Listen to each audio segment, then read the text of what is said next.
Ladies and gentlemen, you're watching, yes, the Yankees Entertainment and Sports Network.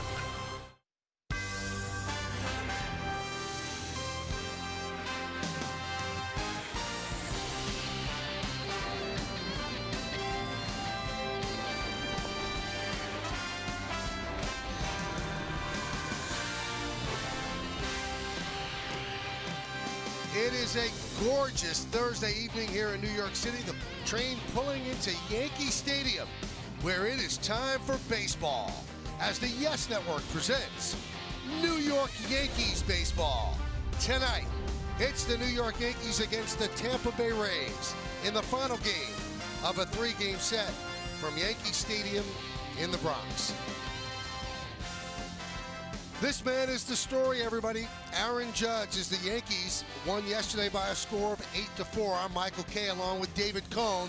The bottom line is the verdict on Judge early is that he's really, really good. So let's take a look at what he did yesterday, David. Yeah, he hits the ball as hard as anyone in the game this side of Giancarlo Stanton. Almost turned Jumbo into Tiny there. Diaz, that is.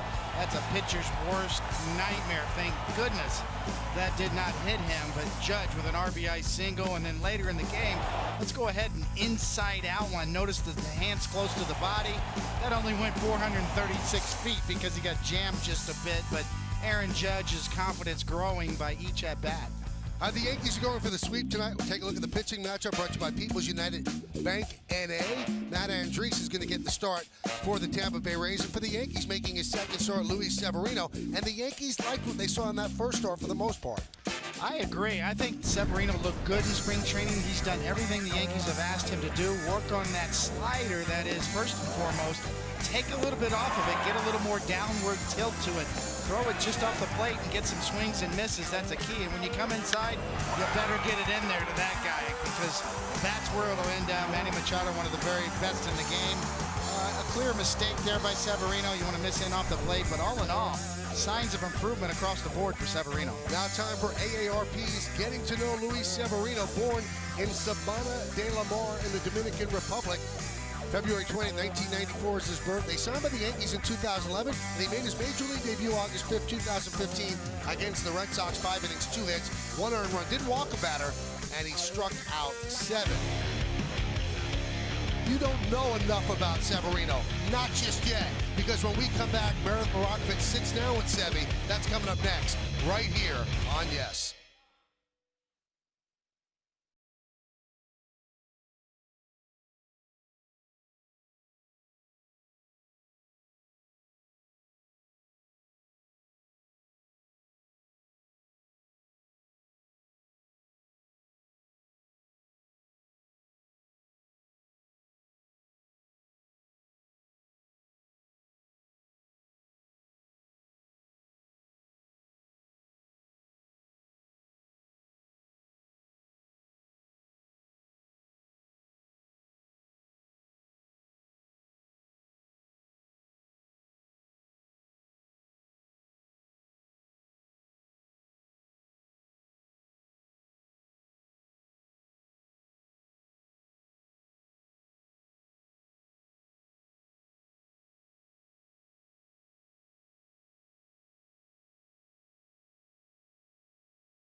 Now hoping he can build on that. I caught up with Severino, who reflected on that last outing.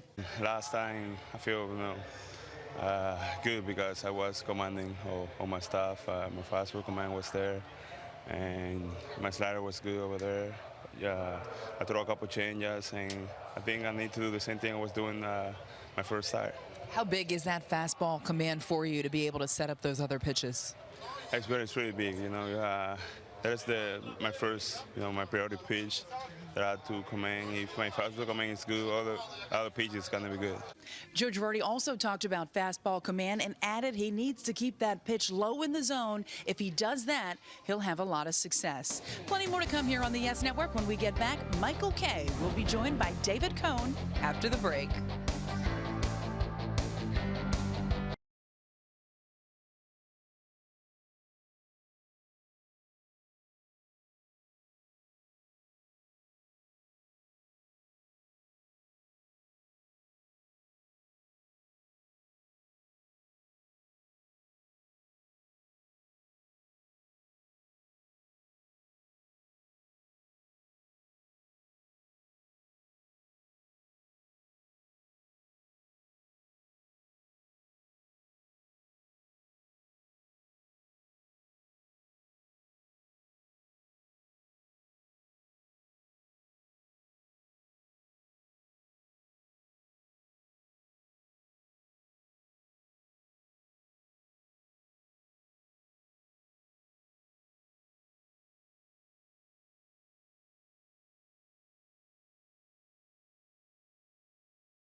Yankees Baseball on Yes is brought to you in part by Jaguar, the art of performance. To learn more about the Jaguar XE, visit JaguarUSA.com. By Geico, 15 minutes could save you 15% or more on car insurance. Visit Geico.com or call 1-800-947-AUTO. And by Honda, come test drive the Honda of your dreams at the Honda Dream Garage sales event today. Taking a walk to the stadium for Game 3 of this 3-game set. Severino warming up. And we'll take a look at the Rays lineup as put together by Kevin Cash, their manager. Rays are 5-4. They've lost the first 2 games of this series. And the DH is Corey Dickerson. He leads off. Kevin Kiermaier in center field will bat second. He likes hitting here at Yankee Stadium. Evan Longoria at third base will hit third. Cleaning up the second baseman, Brad Miller. Steven Souza Jr. in right field will bat fifth. Batting sixth, playing first base, Logan Morrison. Daniel Robertson, the shortstop, will bat seventh. Batting eighth, playing left field, Malik Smith. And Jesus Sucre, the catcher, will bat ninth. And on the bump in the Bronx, Luis Severino in his second start. You see how it went in the first. Even though the ERA's high, he threw the ball much better, as evidenced by the 1 walk against 6 strikeouts. And let's go ahead and give you the pitcher's scouting report, brought to you by your Honda dealers. And yes, first and foremost, he is a flamethrower, averaging about 96.5 miles an hour on his fastball. That's third best in the major league so far. Noah Syndergaard with the Mets, a little better than 97 miles per hour on average, is number 1. It's always the secondary pitch watch with Severino. How's the changeup? How's the slider? Are they too hard? Is he taking enough off of them? Control. And it's really all about the chase, meaning can he get those secondary pitches just off the plate and out of the zone and get the hitters to chase them? Dickerson's ready. Severino's ready. Let's do it here in the Bronx. First pitch is a strike, and we're underway. Todd Titchener is the home plate umpire. Adam Hamari at first. Bill Miller at second. And Kerwin Danley is over at third. Dickerson, 10 hits and 33 at-bats so far this year. The 0-1. Upstairs, 1-1. The Yankees won yesterday by a score of 8-4. They won the home opener here on Monday, so they've evened things out at 4-4 after stumbling to a 1-4 start. Count 1-2.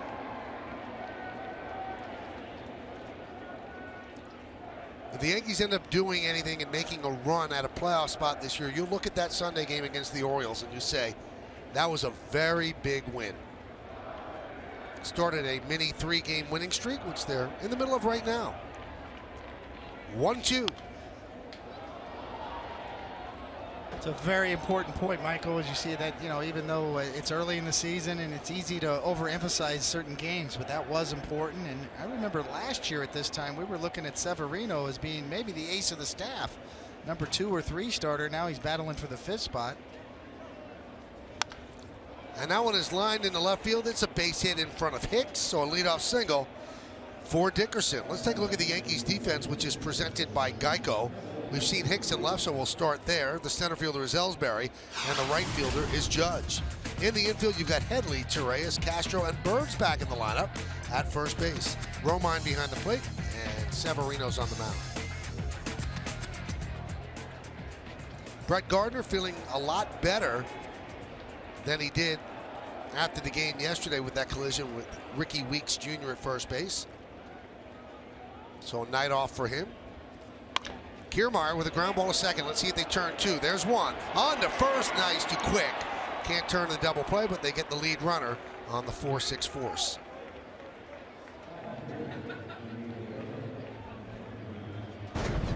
Pure speed. You're right, Michael. I mean, this is tailor-made, although Castro does have to make a pretty extended throw to get it to Reyes. Torreyes is quick. Kiermaier's quicker. And this is out of the box from the left side.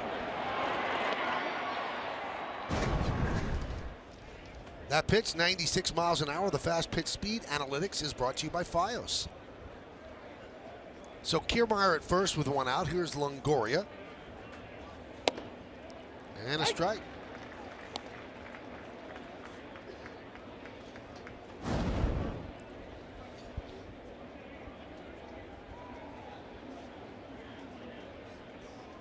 Castro shades up the middle for Longoria.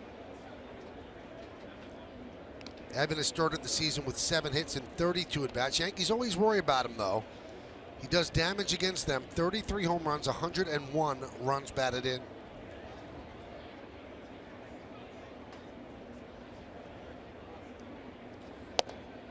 Missed outside, 97 miles an hour. Yeah, before Longoria is done with the Yankees, he will be the all-time leader in home runs against the Yankees from an opponent. I believe Brooks Robinson leads. Evans approaching Brooks. I think Brooks is a 34, 35 career home runs against the Yankees in his career. And Brooks did it in a lot more at-bats.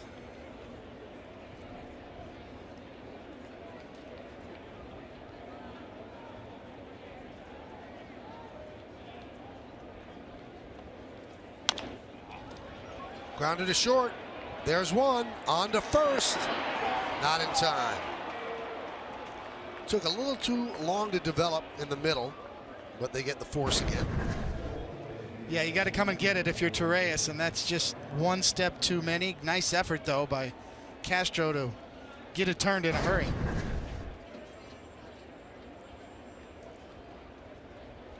Here's Brad Miller.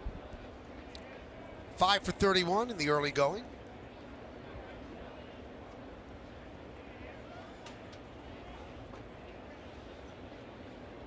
Severino shades up the middle.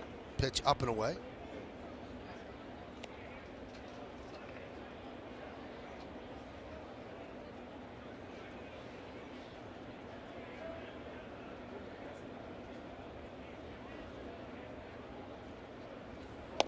Shows bunt, takes a strike. Really shows you what the Yanks, or rather what the Rays, Kevin Cash, their manager, thinks about Miller as he's protecting Longoria in this lineup. And Michael, I really feel like the Rays lineup against right-handed pitching has a lot more thump, mainly because you're going to see Dickerson and Morrison in the lineup.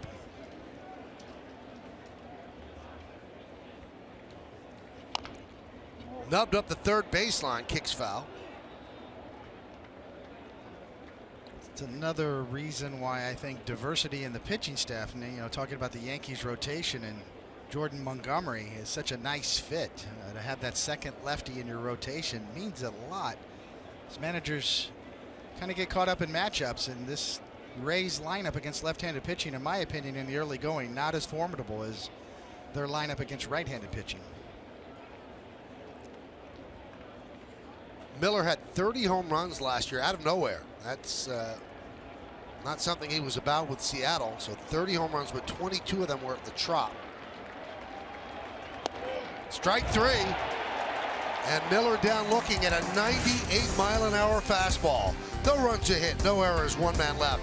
Rays nothing, and the New York Yankees coming to bat.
Bottom of the first, Yankees starting lineup is presented by Lexus.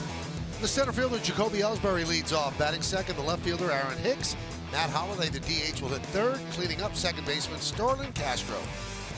Chase Headley, the third baseman, will bat fifth, and in 5 games against the Rays so far, he doesn't want them to leave town. 11 for 18, 2 homers and 3 runs batted in. Greg Bird, he's been on the shelf a couple of days. He's back in the lineup. First baseman, bat sixth. Batting seventh, the right fielder, Aaron Judge. Austin Romine will catch him, bat eighth. Batting ninth and playing shortstop, Ronald Torreyes. Look at the young righty for the Rays starting today. Matt Andriese. A little bit tough going in his first start. 7 hits, 4 strikeouts against 1 walk. Let's go ahead and give you the pitcher scouting report brought to you by your Tri-Honda dealers. And good control, that indeed he does. 1.76 walks per 9 innings last year. That's excellent. He actually had 6 starts where he didn't walk a batter. A little bit homer happy since the All-Star break of last year. He's given up 16 homers in 66 2/3 innings. And he kind of falls in that category, starter or reliever. He's had some success as a reliever, still trying to establish himself as a starter and kind of fighting for his life in that rotation in the 5th hole here for the Rays. Jacoby Ellsbury will lead off. 9 hits and 28 at-bats this year. And he takes a first pitch strike from Andriese.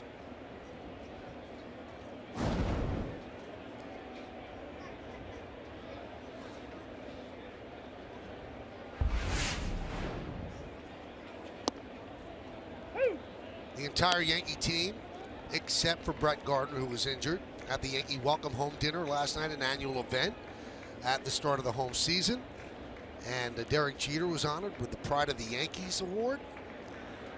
And the event raised over $1.8 million for the Yankee Foundation. Strike 3, Ellsbury down looking, did not like that call.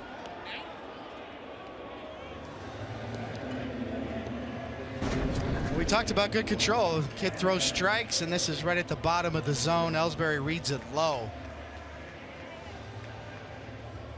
And Ellsbury might have a bit of a complaint on an 0-2 pitch, but no, PitchCast has got it right there. And I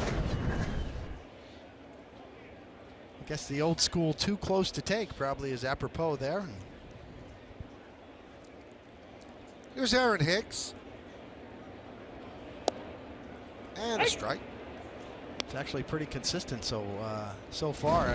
That's how Severino ended the last inning on a ball right about that height.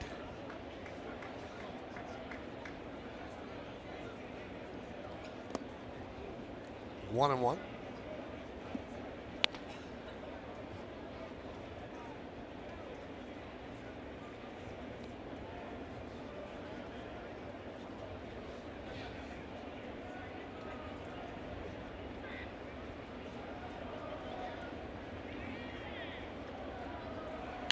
That one is driven to right field. Going back, Souza on the track, at the wall, leaps, see ya! A home run for Aaron Hicks. And the Yankees are on the board, they lead 1-0.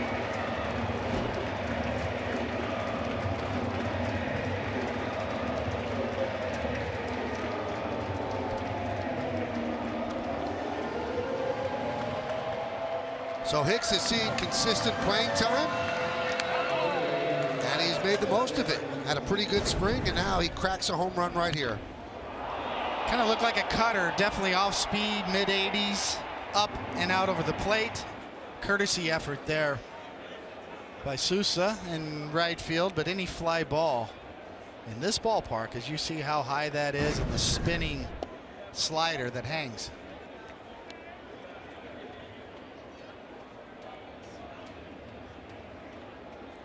Matt Holliday takes a ball, and the righty deals. Swing and a miss. 1-1.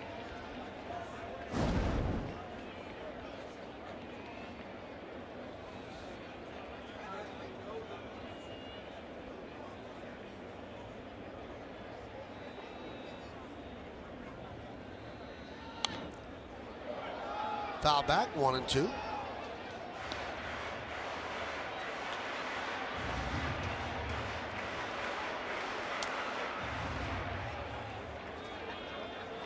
Andres features a fastball. He's been up to 94, but averaging around 92 to 93. Cutter, curveball, and a changeup. Kind of scoop to shortstop, charging Robertson.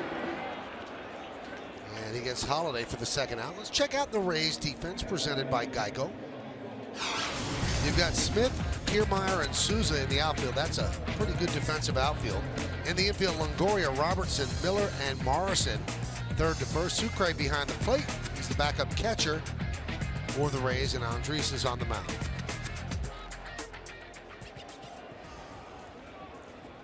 There's Starlin Castro, who's moved up to cleanup. 11 hits and 33 at-bats. Gotten off to a nice start.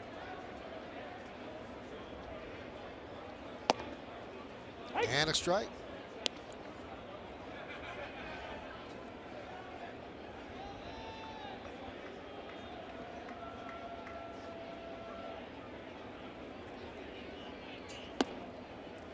One.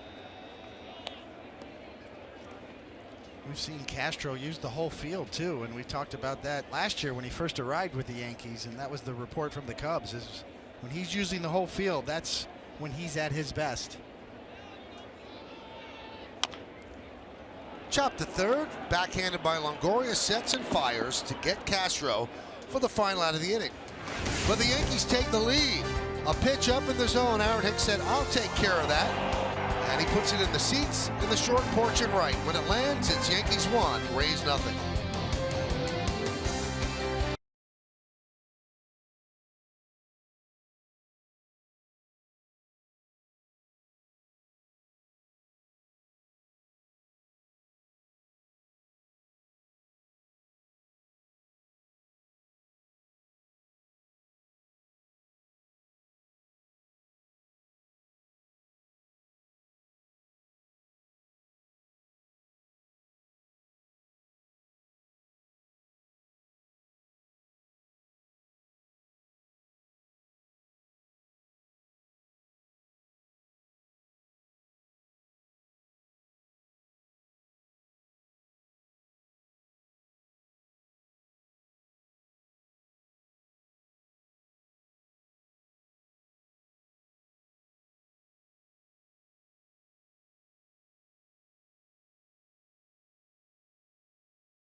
Brought to you by Toyota. Prius Prime is the official hybrid vehicle of the New York Yankees. The question, would you hesitate to jump into a pool to retrieve a home run ball? Why or why not?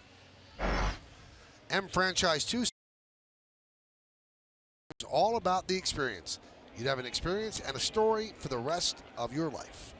Follow Yes Network and tweet us your responses using hashtag Yankees Prius Prime to keep the conversation going. And that question asked on the heels of Giancarlo Stanton hitting a home run yesterday into the pool at the Clevelander, which is in left center field at the Marlins ballpark.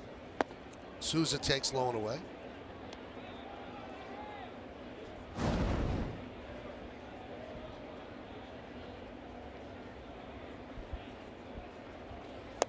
I mean, there's a lot of variables to that, David. Are you fully clothed? Do you have to go out afterward?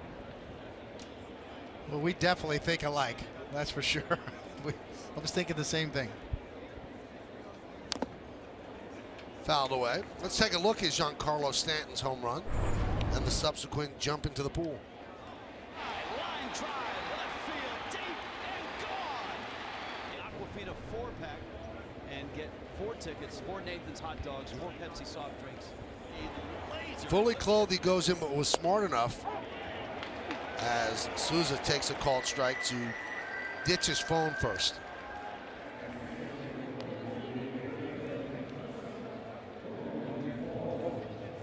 And there he is. Very happy and very wet.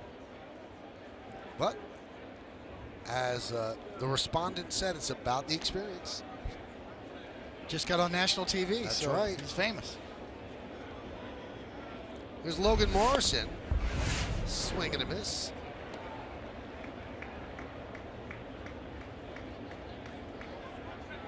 I think that'd be my top 2 picks for a home run hitting contest that you'd want to see, right? Giancarlo Stanton and Aaron Judge. See how far they can hit it.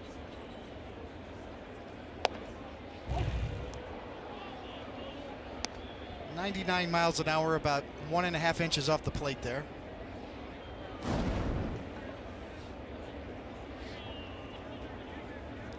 They shift for Morrison. 3 infielders on the right side. And a strike.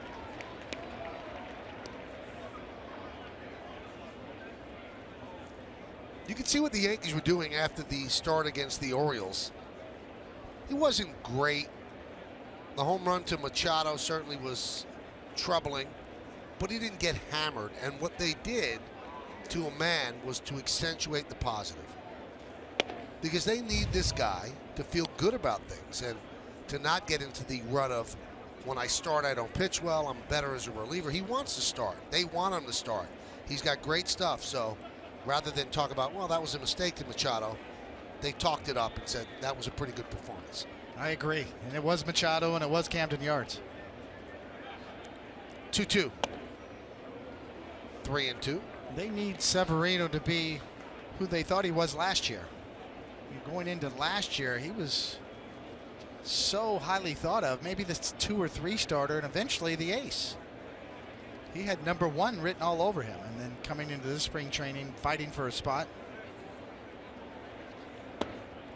And Morrison works a walk. Now in 2015, that's when he debuted, and he made 11 starts, and he just blew people away. He was 5-3 with a 2.89. Now last year they wanted him to be a starter in the rotation, and they waited as long as they could. 11 starts, 0-8, 8.50. Went down to the minors, came up, pitched out of the bullpen, and David, he was lights out of the bullpen. But I think that teams are always going to err on the side. Let's make a starter first, and only if we failed at that, we'll make him a reliever. Yes, I mean, the bullpen's always there for him. But I do believe 2 things. The fact that he struggled in the rotation last year, in the long run, will be a good thing for him. It's, this game will humble you. It humbles everybody. And then the success he had in the bullpen will translate into confidence that he can now carry over back into the rotation. You see, those numbers really tell a story. And guys, with all the success that Severino had in the bullpen last year, Joe Girardi was asked countless times, why put him back in that rotation when you know he can be a help in the bullpen? And he said, he's just too young. He's only 23 years old. There's so much potential there. You can't give up on a 23-year-old. So they decided to put him in the rotation and hope that he gets back to that old form. And Meredith, they're not lacking for bullpen arms. They've got a lot of power arms that could work out of the bullpen. Every team lacks for starters. You don't give up on a starter that easily. No, it makes sense. Brian Cashman was very consistent on that all along, and rightly so. And guys, Severino's been very vocal. I see myself as a starter. I want to be a starter, as he gets another strikeout right there looking.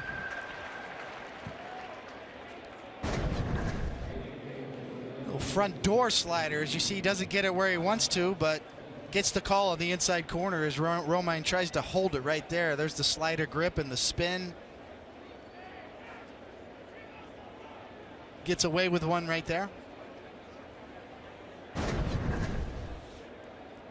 One thing about Severino, Michael, that he's always shown in the rotation is that he does retain his velocity throughout the starts.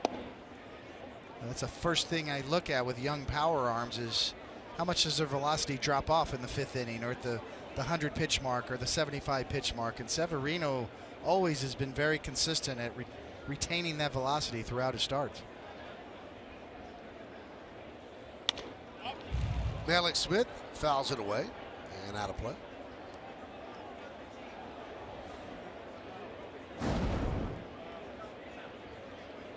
You have to remember with Severino that he rocketed up through the Yankees minor league system so quickly. By 20 and 21 years old, he was knocking on the door and just burst through, forced his way into the big leagues, and never really suffered any adversity. Never really had to worry about secondary pitches or his release point. I think that's one of the keys with Severino is his release point on all of his pitches, making them all look alike. And we noted that with Jordan Montgomery yesterday, how all 4 of his pitches came out of the same exact release point and arm slot. And Severino struggled with that at times. And that can be a tip to a hitter. Right at the release point, they see something different and they kind of lay off of it.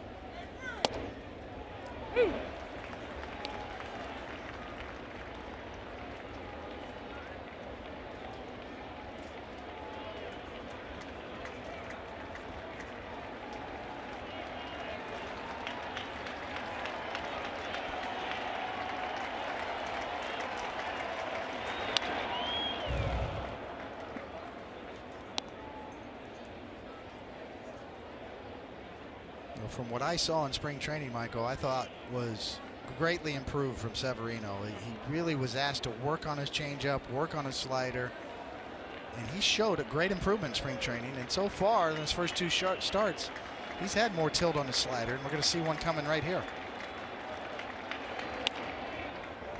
Foul ball.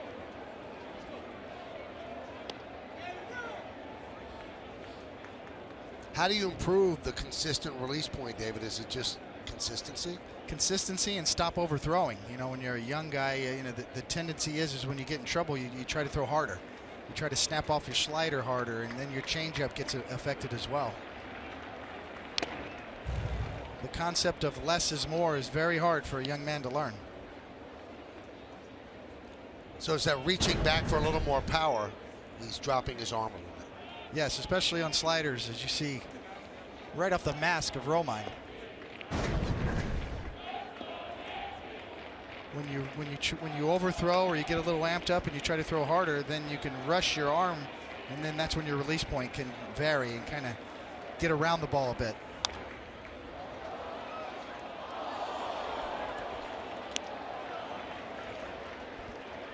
Well, one of the things that he is used as almost a rallying point for him personally is he has written underneath his cap the word patience, and he wants to be reminded, don't rush things, be patient, just take your time and don't do too much. And that's really what he was preaching to himself during spring training, patience. 1-2, chop slowly to second base. Gonna be a tough play, not in time. Smith beat it out. He's got some speed. So once it got past Severino, you knew it could be an issue. Very close. As you see Bird kind of in an awkward mode right there of squatting rather than reaching for the ball, not knowing if it was going to be in the dirt or not. See it on Yesmo, brought to you by your Mercedes-Benz Tri-State dealer. Bird, almost like a catcher, gets down in block mode just in case that ball's in the dirt rather than stretching out. But Smith looks like he hits the bag first. And you are correct, Michael. I mean, dazzling speed from Mallex Smith. He's been impressive to me. I mean, just from the speed game. So here's the number 9 batter, the backup catcher, Jesus Sucre. 2 hits and 7 at bats. 1 of the 2 hits, a home run. And he's got 3 ribbies. He's got first and second now, 2 outs in the second inning. Yankees lead 1-0 on the Hicks home run in the first. Just to kind of finish that point, Michael, on Severino in the release point game. Nowadays, we have the technology to chart exactly your release point, and the fastball changeup variance from Severino last year had a difference of 5.1 inches. And that's a lot. That was in the bottom 10% of all pitchers. So you can imagine where the ball is released out of his hand, there's a 5-inch difference between his fastball and his changeup, and hitters see that. They notice that.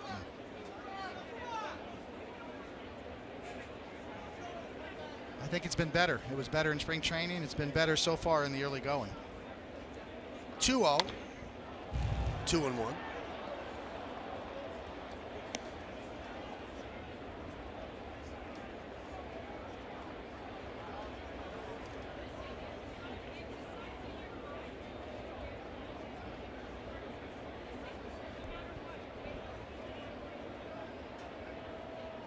Those numbers are available via Baseball Prospectus to give credit where credit's due.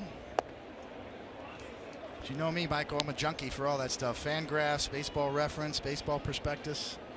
Just a wealth of information for stat heads like me.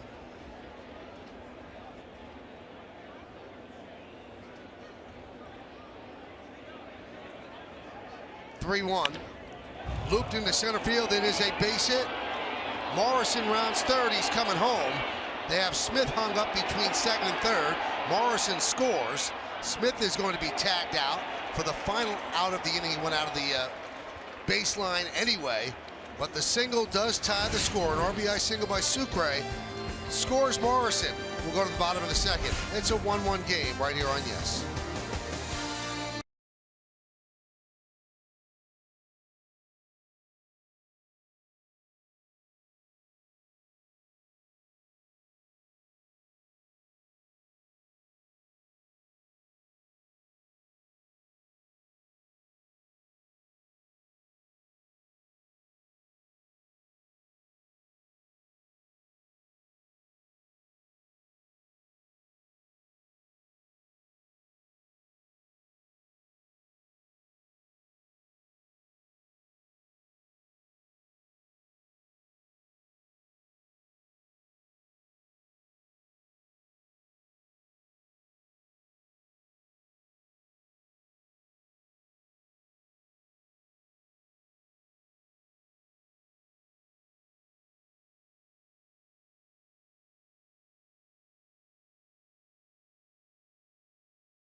And it's time for tonight's injury report, brought to you by Montefiore, doing more in state-of-the-art healthcare. Brett Gardner, who had that brutal collision at first base yesterday, is okay. He actually took batting practice on the field today. Joe Girardi said he will be available off the bench. Gardner himself said he probably could have started, but Joe Girardi saying we are going to be cautious with him. But he said he is thankful that it wasn't much worse. And as we know, James Caprillion will have Tommy John surgery. That'll happen on April 18th. Guys, a nightmare for the Yankees. They certainly did not want to see that happen, and their depth when it comes to starters in the minor leagues takes a little bit of a hit with Caprillion. Well, Meredith, you're right. It's a nightmare for the Yankees, but it's an even bigger nightmare for this kid. He, according to everybody that you spoke to, the real deal. The Yankees thought he was going to help them last year on the big league level. They definitely planned on him helping them this year on the big league level. And he's going to have the surgery at the beginning of next week. And if it takes a year and a half, like most Tommy John surgery recoveries do, there's a possibility that he will miss 3 straight years of baseball, which is unbelievable. We talk about Zach Wheeler of the Mets missing 2 years. This will be 3 straight years of baseball. Yeah, two thoughts on that, Michael. And after this pitch, 1-1 to Headley. Grounded softly to second. Miller makes the play. first thought is Brian Cashman said something that I thought was really interesting. This Tommy John surgery is on the heels of a failed long rehab. So that leads to your potential 3 years off. But on the plus side, he did have 3 years of college pitching, so he's much further along, much more polished than, say, a kid that was out of high school that really didn't have that professional experience. So he was one of the best pitchers in college at UCLA. He was very close to the big leagues in terms of polish with reference to his repertoire, so he was close. There's Greg Bird back in the lineup, and there's a strike. Bird injured his foot, right ankle, foul ball in Clearwater at the end of spring training, and then came down with the flu while he was in Baltimore. And he was 1 for 16 before he took a seat in the trainer's room for a bit. The Yankees expecting great things from him. He had an unbelievable spring training, has not yet translated.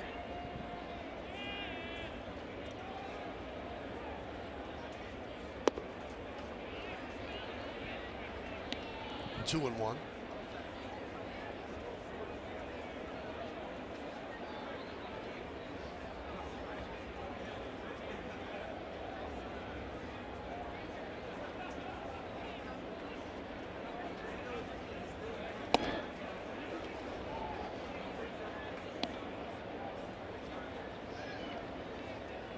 You can see where Joe Girardi probably would have taken one extra day, especially with Blake Snell pitching yesterday, a tough lefty.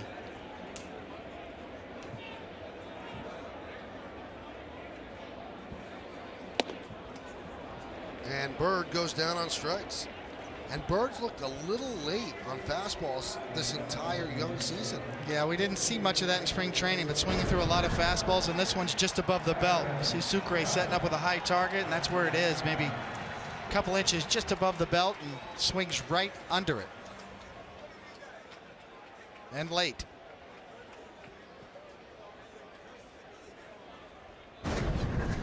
Here's Aaron Judge. You know, yesterday you mentioned he's become must-see TV. He's the type of guy that if you're watching this game at home, you don't go to the kitchen at this point. You want to see what he does. And he seems like a much more confident and polished player than the one who struck out 42 times in 84 bats with the Yankees last year. Looks like he kind of covered up that hole he had.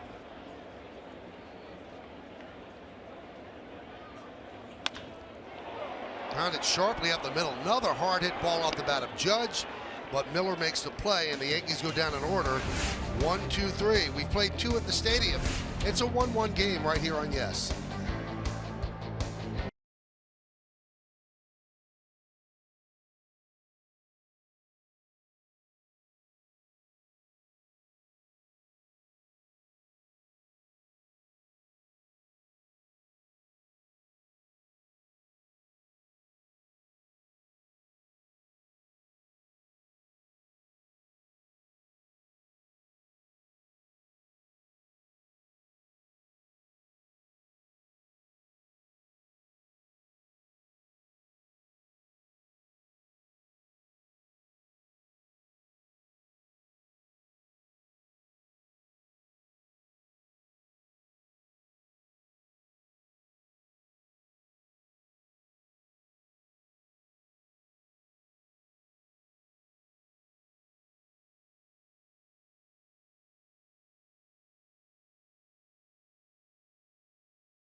Brought to you in part by Delta.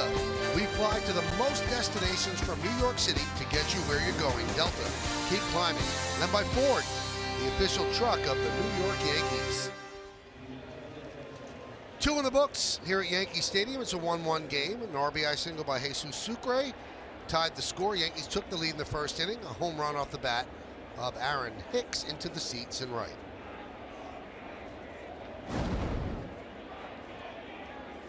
Corey Dickerson will lead off. He led off the game with a single to left field. Tampa Bay with 3 hits. The Yankees with the Hicks home run. And a strike.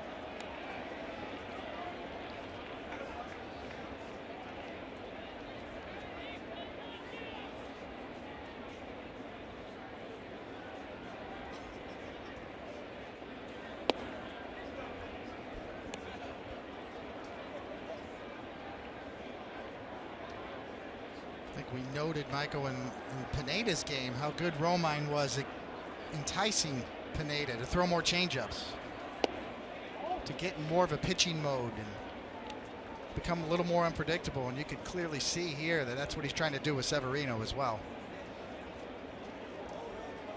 I think the key is getting the pitcher to believe in you and follow the lead. Last year with Pineda, we saw him shake his head a lot more, shaking off pitches, thinking too much, a little uncertain of pitch selection. Pay close attention to Severino too, that in terms of, is he following the lead? Is he uncomfortable?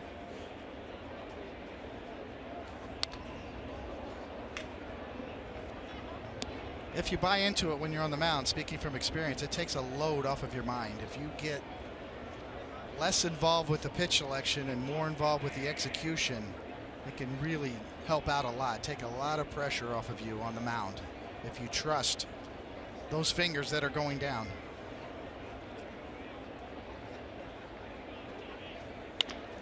Up the middle, right there is Torreyes. 1 away here in the third.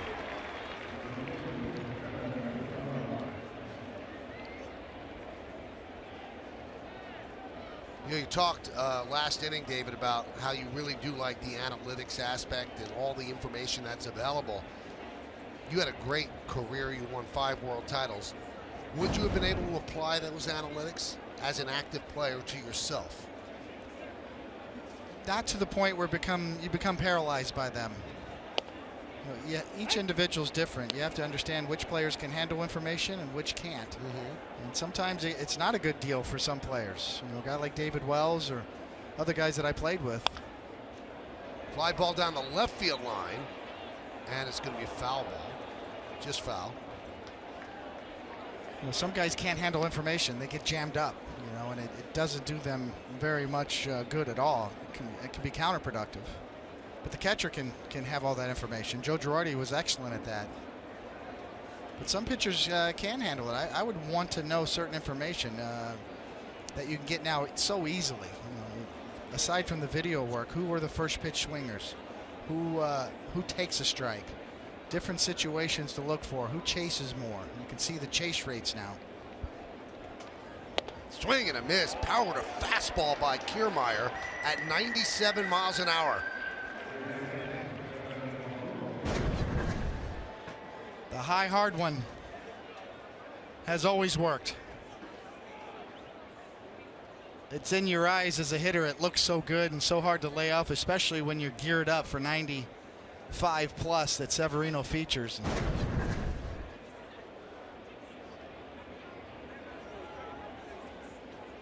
And the reason I asked that question, David, when I was fascinated by the stat that you gave about the 5-inch differential of release points. That's a fixable stat. That's something, if you have that information, which you might not have had 5 years ago, you can go to a pitcher and say, this is what you're doing wrong. Absolutely, because you have a verification of those numbers, as opposed to just back in the day, as I'm dating myself, all you had was the eye test. Right. Pitching coach said, "Oh, you're dropping a little bit on your splitter or your changeup or your breaking ball. You're kind of tipping it a little bit. You're telegraphing," was the old terms you used to hear. Nowadays, you have a verification. You can show, here's your release point, here's all your sliders, here's all your fastballs, and here's all your changeups, and this is the exact point where you're releasing them. 1-2 to Longoria. 98 miles an hour way upstairs. Too high up the ladder. To kind of clarify one point I made in the first inning about Longoria, the all-time leader in home runs against the Yankees for a third baseman. Brooks Robinson has 34. Swing and a miss. Power slider there by Severino as he retires the Rays in order and strikes out Kiermaier and then Longoria. Let's go to the bottom of the third. It's a 1-1 game here on Yes.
It's back and better than ever. Watch every out-of-market regular season game live on over 400 supported devices.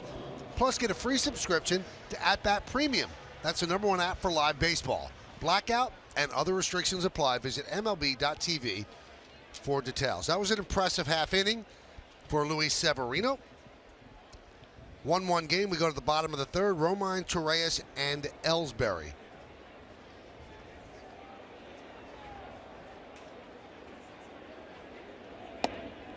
And a strike to Romine.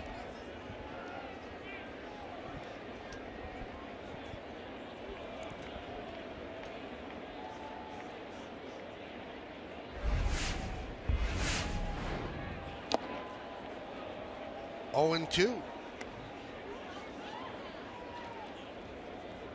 Peter Borges takes over in left field, so something's up with Malik Smith.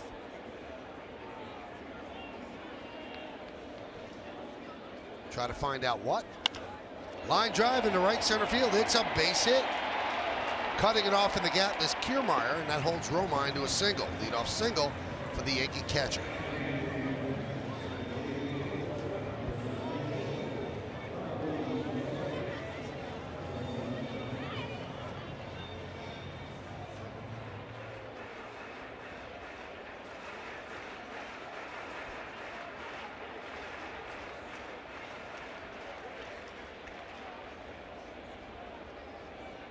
That would have been a fine by the pitching coaches in the old school. An 0-2 fastball down the middle. A gift for Romine.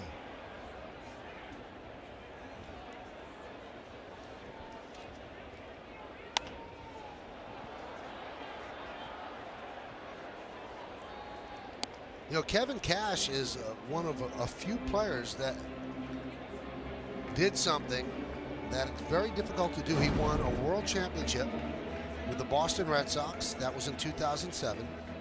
And then with the Yankees in 2009. Now, he only played 11 games for the Red Sox and played 10 games for the Yankees, but he gets the ring and that distinction. Soft ground ball to Longoria. He's going to go to first. Moving to second is Romine.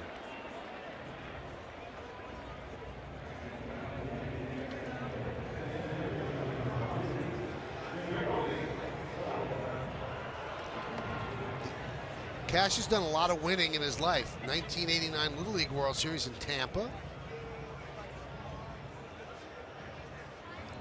Gaither High School, third-team All-State, College World Series, Florida State, 98-99. So winning doesn't just follow you around by accident, but it happens because you're in the right place at the right time and you do the right things. And World Series champion, one with the Red Sox, one with the Yanks. The right place for that pitcher, too, right there. He snuck right in behind the president and next to Big Papi. And after Joe Madden exercised an option and signed with the Cubs, the Rays plucked Kevin Cash out of the Indians bullpen. He was their coach there and made him the youngest manager in baseball.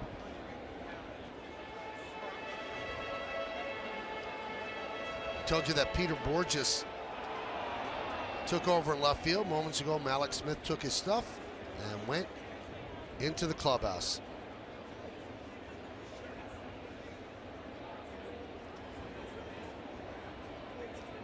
So Romine's at second, Ellsbury at the plate with an 0-1 count.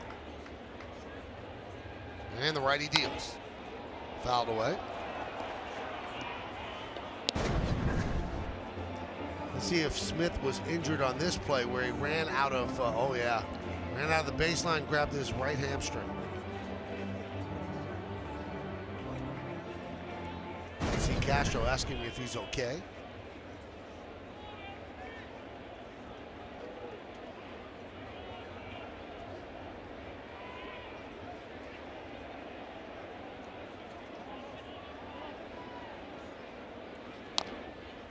And that play was interesting. He gets caught in the rundown, and if you watch the play develop, and that's the base hit that tied the game, when Ellsbury fielded the ball, Logan Morrison, who doesn't have great speed, was just touching up at third. So Ellsbury had the opportunity to try for the play at home. He doesn't have a great arm, but instead he threw the ball to Headley and then got Malik Smith. So they teach runners to do that. If it could be a close play at home, get yourself caught on the bases. Yeah, that's a great point, Michael. And Smith knew that as well, and Ellsbury had a quick decision to make. The 0-2. Fouled away. So in that case, Smith was potentially traded in out for a run. A little more than that now, obviously, as he ends up hurt on the play.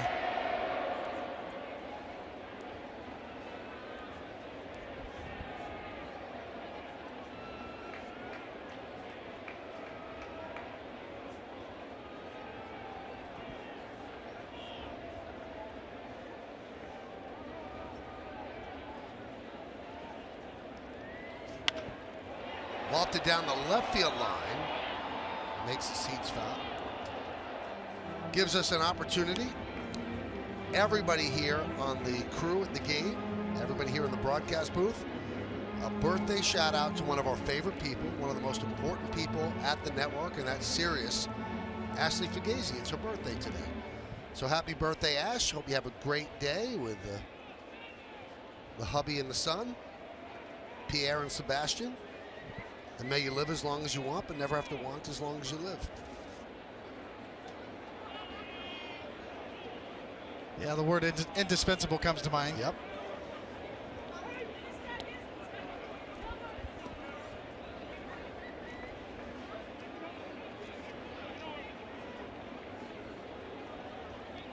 One game, bottom of the third. Yankees looking for the sweep, and the Rays trying to salvage the final game of this three-game set. Cardinals come to town tomorrow for the Yanks. Little intra-league matchup.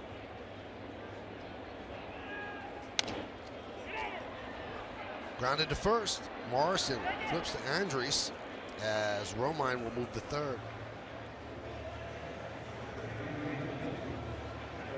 Interesting matchup. The Cardinals coming to Yankee Stadium, the two most successful franchise in baseball history.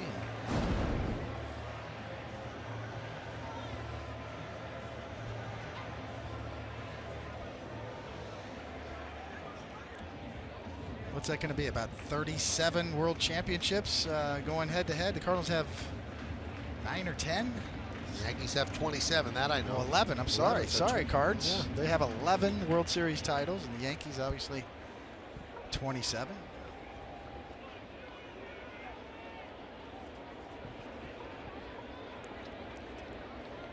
Here's Aaron Hicks, who homered in the first inning. He's got Romine on third with 2 outs. There's a strike.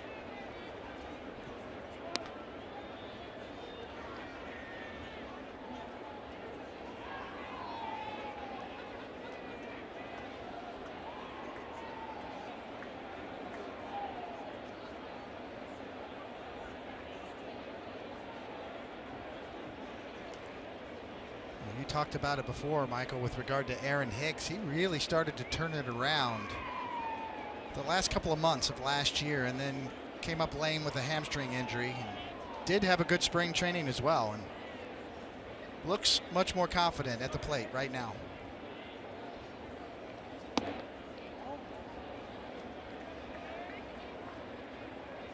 And he's an outfielder that can play all three positions. So you can get him time, especially Joe, who likes to rest people. You can get him 3 or 4 starts a week.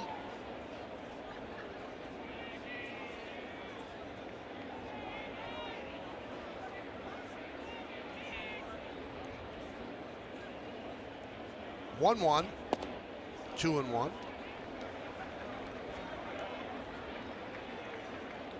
Longoria wants to talk with Andres. This copyrighted telecast presented by authority of the New York Yankees and may not be reproduced or retransmitted in any form, and the accounts and descriptions of this game may not be disseminated without the express written consent of the New York Yankees.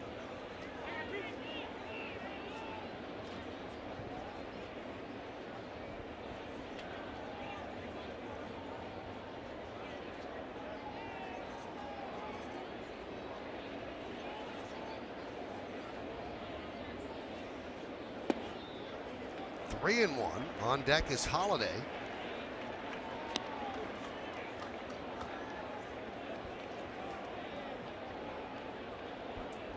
There's Jim Hickey, the pitching coach.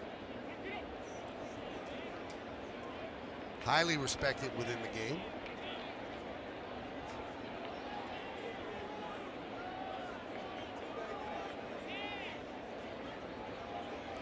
And the 3-1. Strike, 3-2. A lot of respect for Aaron Hicks right there on a 3-1 slider with Holiday on deck. Not giving in. Hicks sitting dead red, obviously, with a 3-1 count.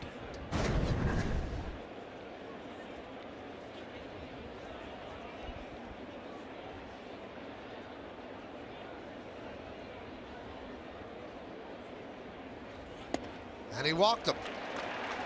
Very careful to Hicks.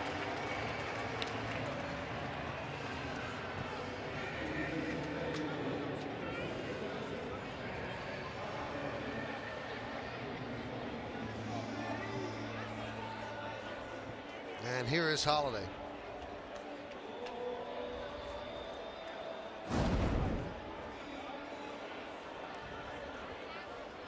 Now you might watch Hicks on first base because you could steal off Matt Andres. Base stealer 16 for 17 last year.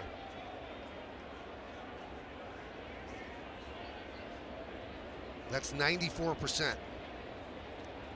So slow to the plate. Morrison holds on Hicks.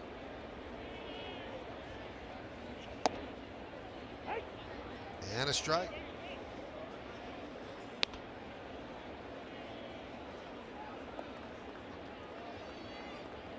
Early in his Yankee career, Holiday has shown a really good eye. I mean, we noticed that 5-walk game he had earlier this week, this young season. Barely over a week old. Not afraid to hit with 2 strikes, though. Very patient hitter.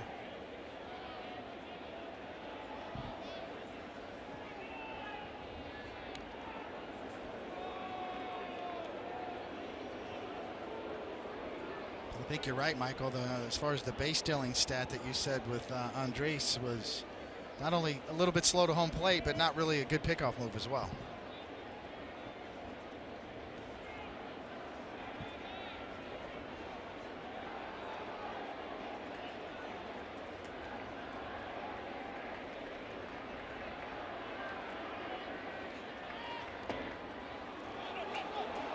Well, Sucre didn't know where it was. Hicks spotted it right away and scampers to second. It never even left the batting area. The old slider in the dirt. Looking for it to bounce off, and he kind of smothered it with his bare hand and wasn't anticipating this type of a kick.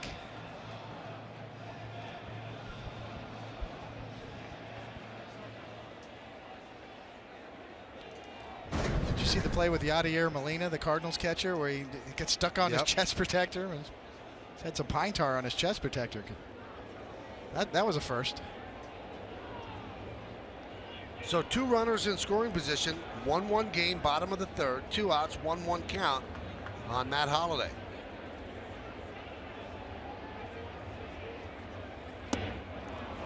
One and 2.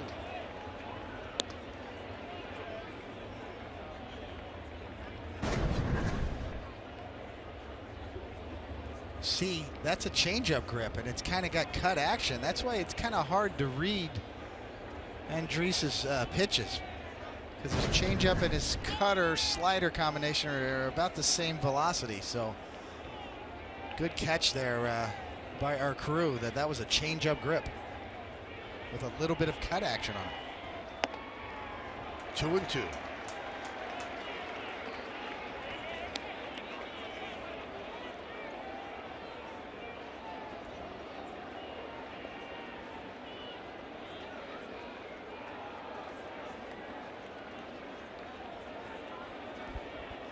Very hard pitch to master, Michael.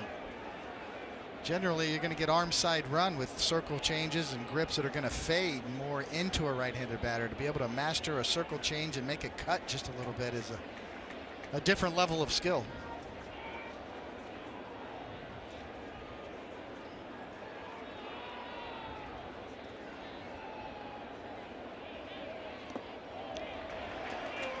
David mentioned how patient and selective Holliday has been, so he works to count full. 3 and 2 on deck. Castro batting cleanup today.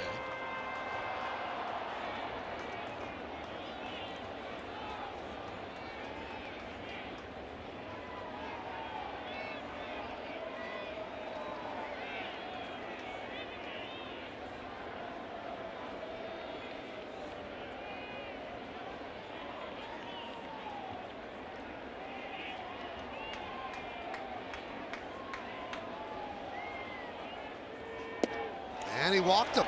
Bases loaded. And for a guy who doesn't walk many batters, he walks 2 in a row, and Jim Hickey quickly out to the mound.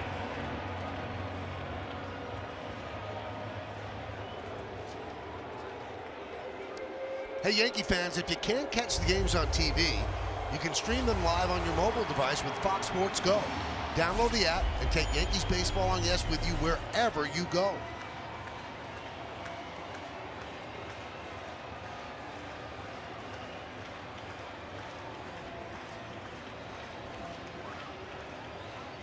Todd Titchener, home plate umpire, has to break it up on the mound. You've got Romine at third, Aaron Hicks at second, and Matt Holliday is over at first. It's a 1-1 game. And here is Castro. Castro grounded to third in the first. 11 for 34 on the season. He has a homer and 4 runs batted in.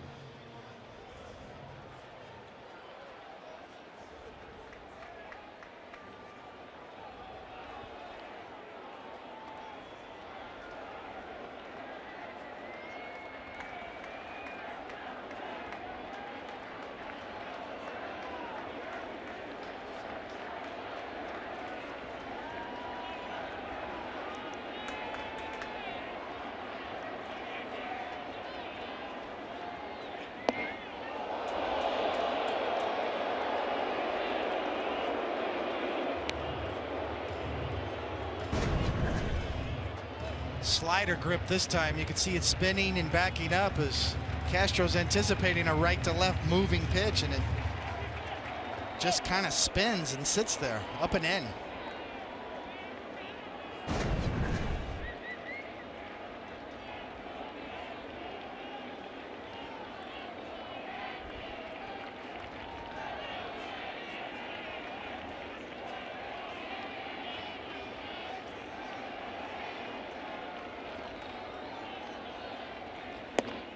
There's a strike. 1-1 to Castro. He didn't like that call. Guess he thought it was a little bit high.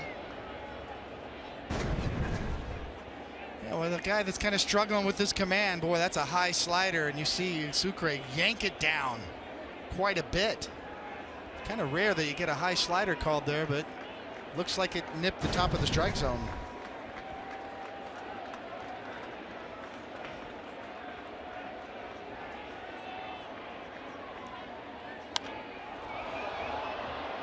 One and two. Andres living dangerously, hanging pitches and a fastball down the middle, and Castro wants that one back.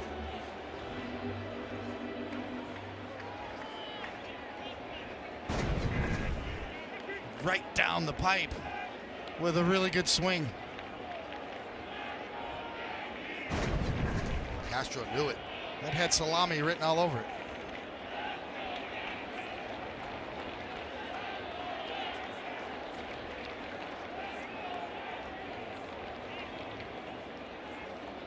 One, two. Grounded foul.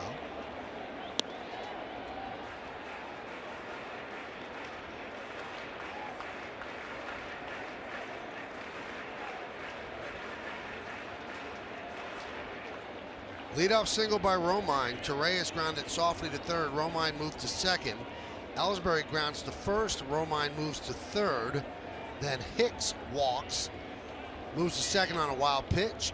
Holiday walks to load the bases. That's where we are right now. Bases loaded, 2 outs, 1-2 count on Castro. It's a 1-1 game, bottom of the third. Swing and a miss. And a big strikeout for Andres.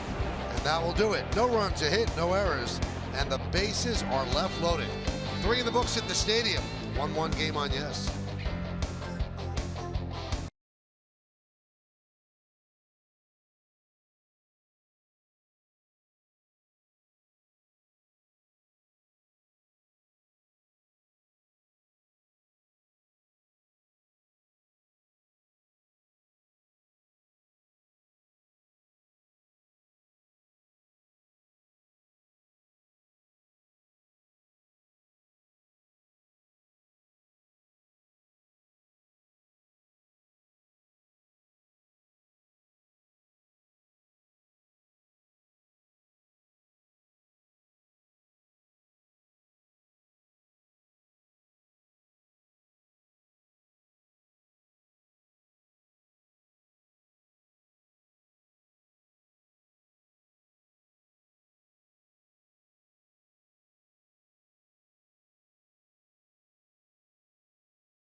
Inning. How about a little early feedback on Luis Severino with some gas at the knees right here, and then on up the ladder, unhittable. And how about that slider? How about a couple of razor blades on the black, and another one against a really good hitter. It looks like it's down the middle, then it's gone. Notice the tilt. Anything that looks down the middle and then it dives under the zone, that's the one you want. And so far so good from Luis Severino. Adding scoreboard, it's 1-1 as Brad Miller will lead off. Told you Miller hit 30 home runs yesterday or last year for the first time. One of 38 players in the big leagues hit 30 or more home runs. And that's the 5th most ever in a baseball season. The others, 2000, 1999, 1996, and 2001.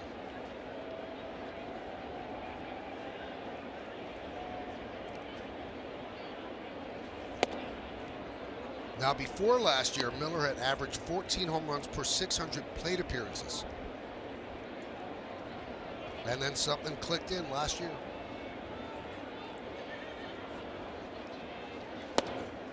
Just missed. 98-mile-an-hour fastball.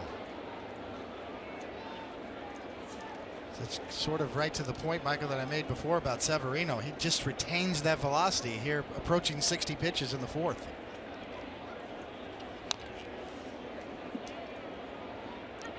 David, how about this for old school? Miller, no batting gloves. Not too many people do that anymore. And he has the old-time stirrups, too. A real throwback.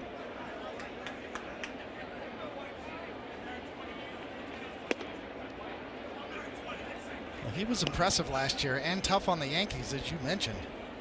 And a lot of his home runs were no doubters. I mean, he's got legitimate pop. Even though he doesn't look like the prototypical home run hitter, he hits the ball hard. Strike three, Miller down looking. Third strikeout in a row for Severino. Let's take a look at the Volkswagen League leaders and the American League runs leaders for teams. Rangers 46, Angels 44. That's 1-2. Then it's the Yankees 41 and the Rays 38. And that's coming into today.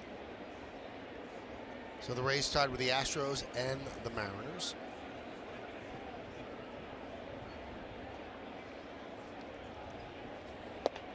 Steven Souza takes low. Former third-round draft pick of the Nationals in 2007.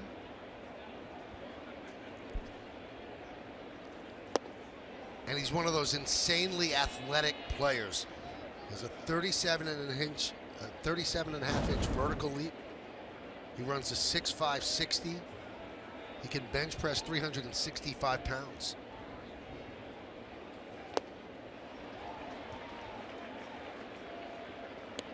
Not too bad. Well, his personality kind of matches his hitting style, just uber aggressive. And Severino again with good downward plane action on this slider. Hadley across the diamond to get Souza. 2 away.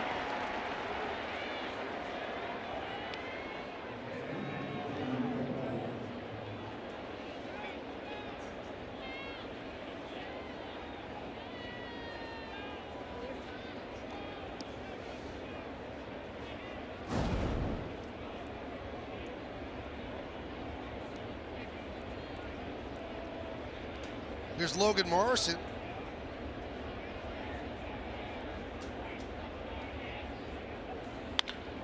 Line to right field. Judge dives and makes the play. He took a step back, hurried in, and took away a hit from Logan Morrison. The old shoestring catch. And he holds on. The ground does not cause the fumble.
Bronx art phenom Andre Trenier and star catcher Gary Sanchez have come together to design 3 custom Yankees caps. Pick up a Pepsi and vote for your favorite one at Yankees.com/Pepsi. Plus, you could win Yankees prizes just for voting.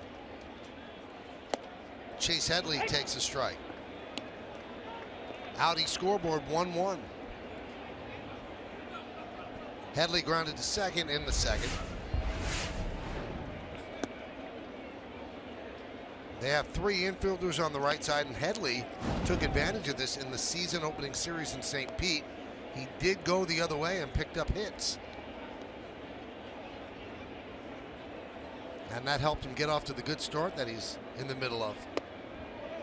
11 hits and 29 at-bats.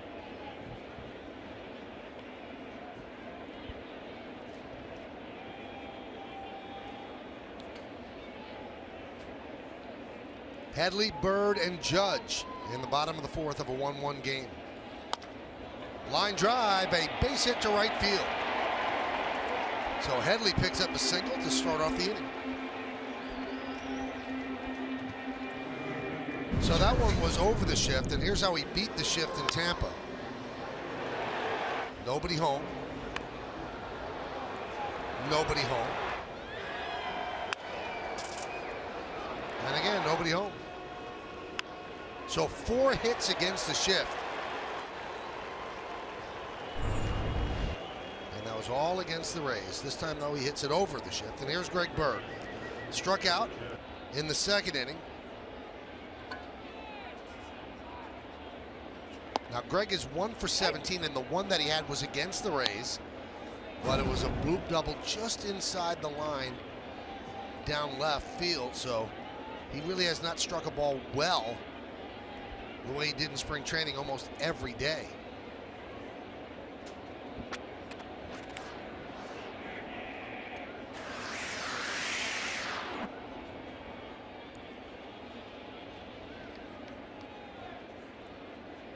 The 0-1. And what David mentioned earlier, and you definitely can see just by watching the games on TV, he's getting beaten on fastballs up a little bit higher than high, and he's swinging through it.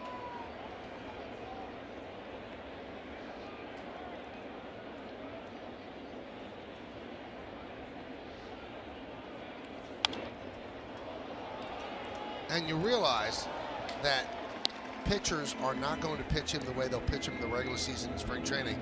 They might have held something back, David. Well, there's a lot of variables involved. Who knows how much the injury that he had played into it. Balance at home plate, such a big deal.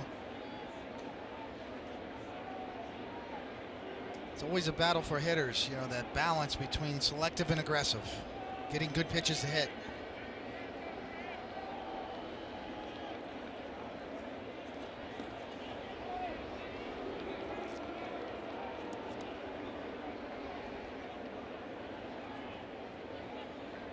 Confidence is so fleeting in this game. Talked about baseball being able to humble you no matter who you are. Constantly have to prove yourself. Constantly looking for validation.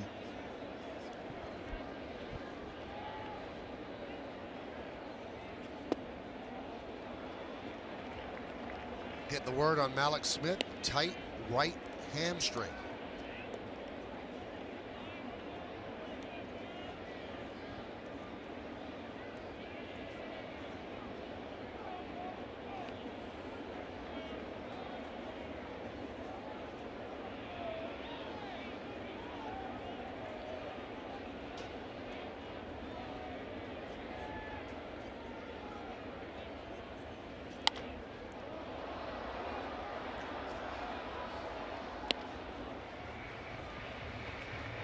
Still 2-2.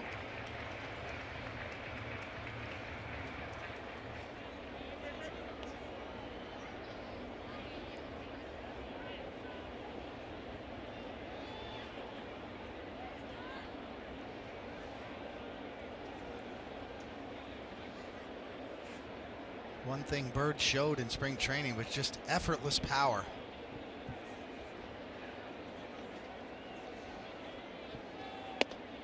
Strike 3, Bird down looking.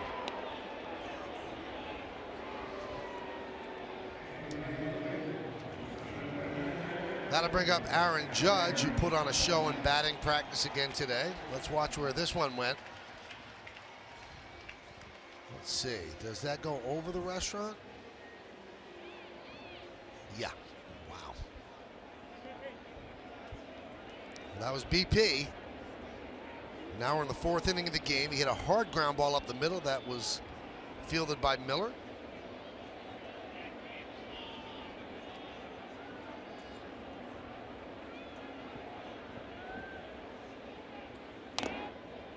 Oh, 0-1. Michael, Yankees hitting coach Alan Cockle has been really pleased with what he's seen from Aaron Judge so far this season, telling me today that he's just getting himself in a really good position to hit. He's recognizing pitches better than he did a season ago, in particular breaking pitches. He feels like he's been able to locate a little bit better and really recognize better. And he also said he's been on the attack. That's something that Marcus Timms worked with him on even in AA and AAA. When you step into that batter's box, you need to make sure you're ready to hit, and it's clear that he has done that so far. You know, we talked about the single he had past the head of Jumbo Diaz. Had an exit velocity of 116.5 miles per hour. That's the hardest base hit in the majors this season.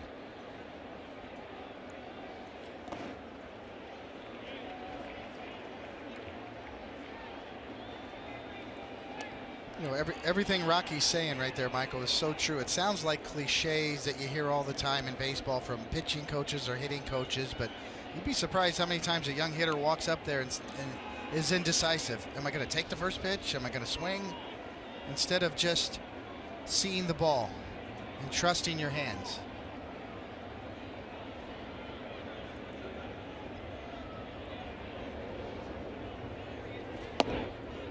Ooh.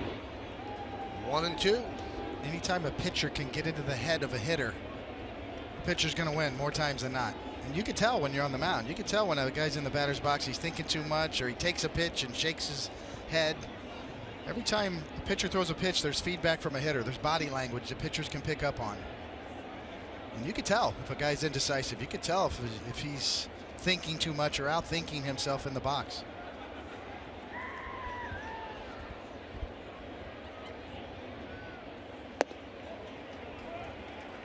Laid off that pitch, 2-2. Our colleague John Flaherty used to talk about good takes. You know, you can tell how a hitter takes a pitch, whether he's in balance or lunging or if he's seeing the ball well. It's a good take right there by Aaron Judge on the 1-2 pitch.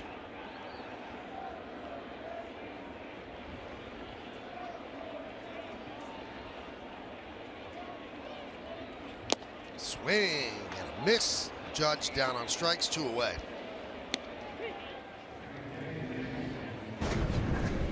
Well, good fastball down and away, 94 miles an hour, perfectly located. Judge reaching.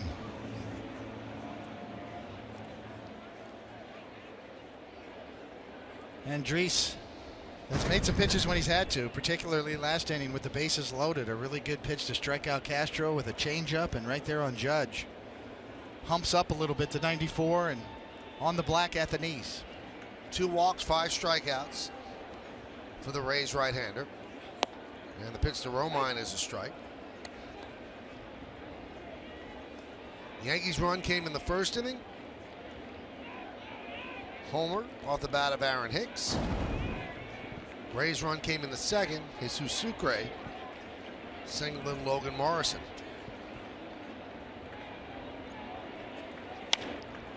Fly ball, right field, going back Souza, track, wall, it's off the wall.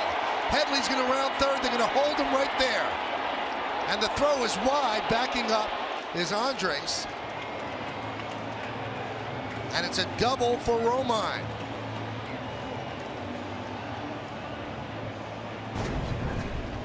First off, good job by Romine on an off-speed pitch, probably a curveball, stays back and drives it the other way. And on the ricochet, nice bare hand pick, and the launch gets away with it. But at this point, it's a good read at third base because the ball's already on the way. There's no way to tell where that throw's going at that point.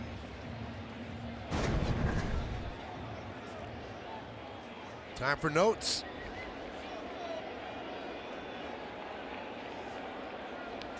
Just thinking about dinner after the game. A little chicken parm or probably more defensive alignment, obviously. Now Torreyes has come up big in these situations. He's got 8 ribbies. He's got 2 out there right now, second and third.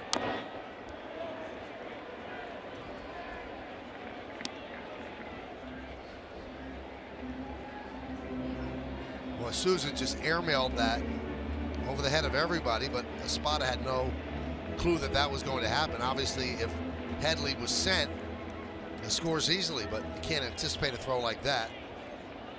2 for 7, 6 ribbies, and a triple with runners in scoring position this season. That's for Torreyes.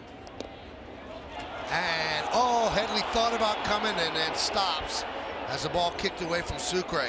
Little bit of indecision, and then he said, I better not.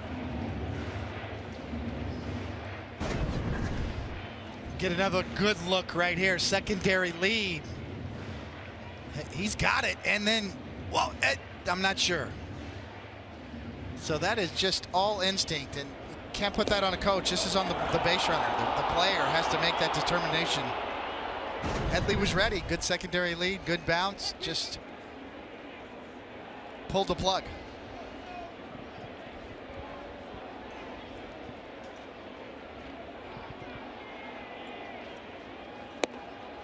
Left fielder, Borges, shallow in left. In fact, all 3 outfielders are shallow, and Torreyes does have some pop.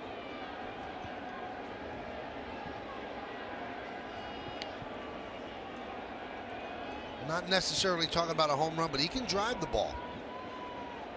A lot of room behind those outfielders.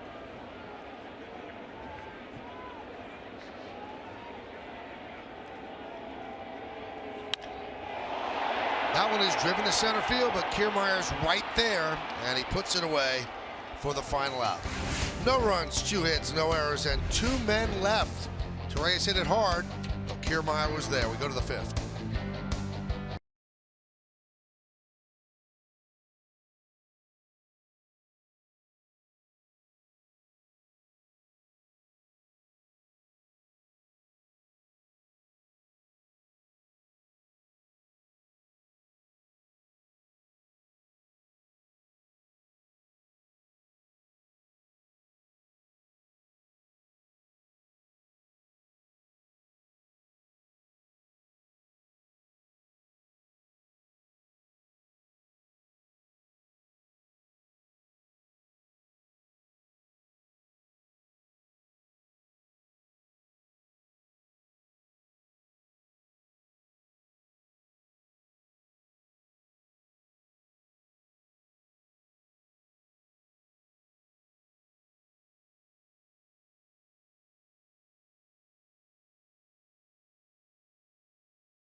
Top of the 5th inning, it's a 1-1 game on the GMC scoreboard. The Yankees have 4 hits, and the Rays with 3.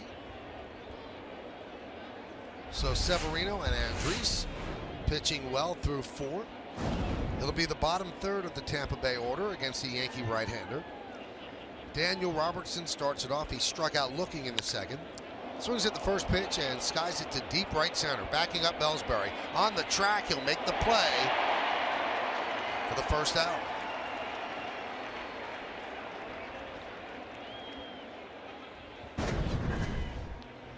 97 miles an hour, first pitch fastball, whacked pretty good. A little bit of scare into Severino, but Ellsbury's got that one in the middle of the warning track. Doesn't look as if any fly ball will be helped tonight. The flags, not much of a win tonight. Flags is hanging limply. And also there's a little bit of a chill in the air. Hotter weather, that might have gone. Yeah, that was well struck.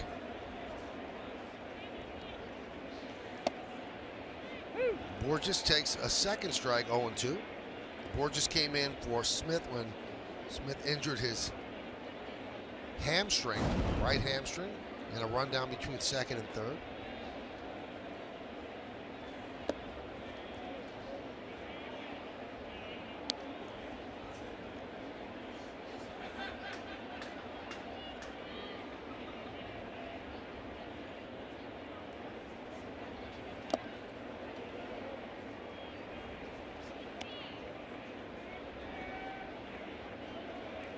See, that was pitch number 71 from Severino here in the top of the fifth with one out.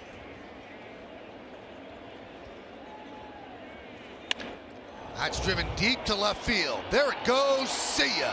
A home run for Borges. And the Rays take a 2-1 lead.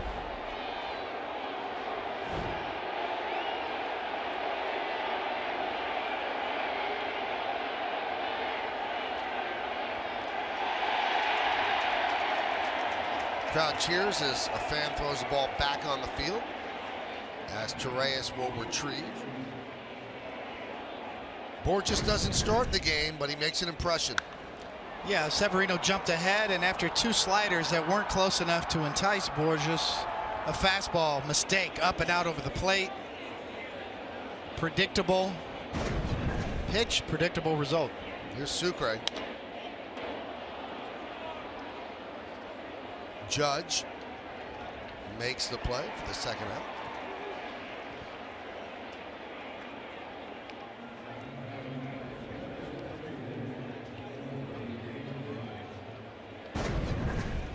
Wants it down and away. You see Romine's glove. Pay attention to how far his glove moves. I mean, that's middle in, just below the belt. That's the proverbial wheelhouse for any hitter.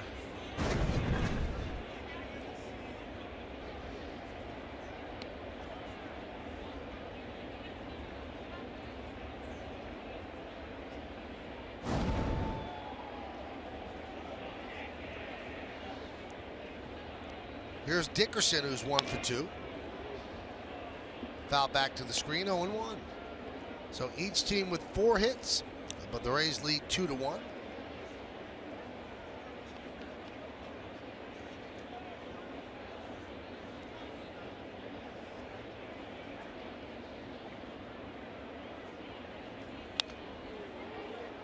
Oh, and 2.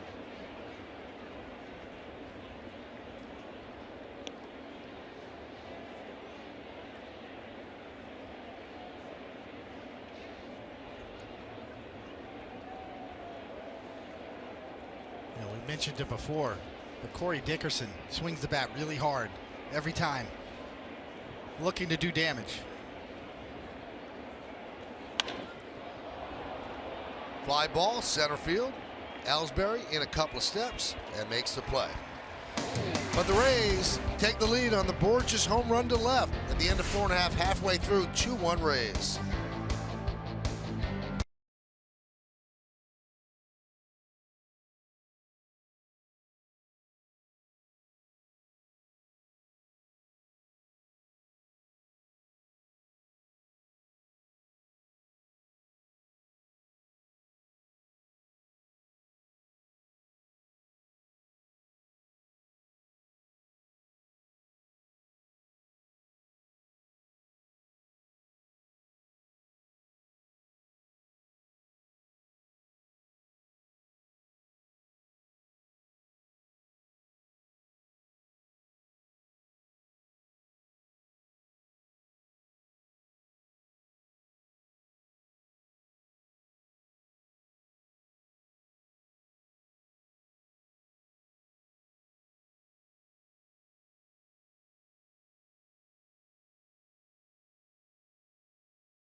moment. We go back to 1978. On Reggie Candy Bar Day, Reggie Jackson smashes a 3-run home run in the first inning. The fans throw the candy bars onto the field in celebration. Now, I have to have an addendum to this. You'll see the home run. Not all the fans. A 17-year-old from the Bronx ate his, and that was good. The Reggie bar was really good.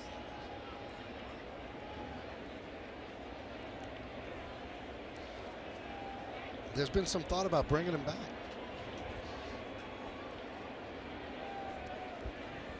Reggie's told me he has a couple in the freezer, like from 1978. I do not doubt that's a true story.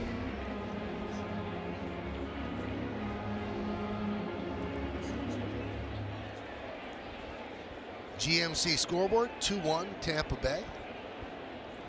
Top of the Yankee order.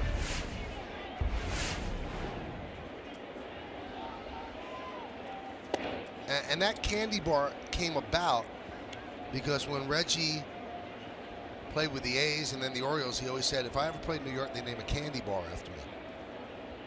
Ergo, they named a candy bar after him. And the 3-home run World Series game in '77 didn't hurt. Did not hurt, and Reggie with the famous line, "It ain't bragging if it's true."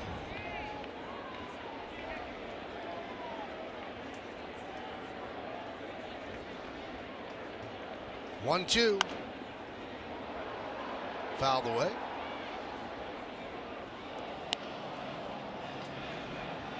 There's so much talk about celebrations now, bat flips and showing up the other team and showing up the pitcher. Reggie was one of the first to do that. Nobody challenged him because Reggie was built like a football player, so you weren't going to mess with him. But he took long looks at his home runs when no one else was doing it.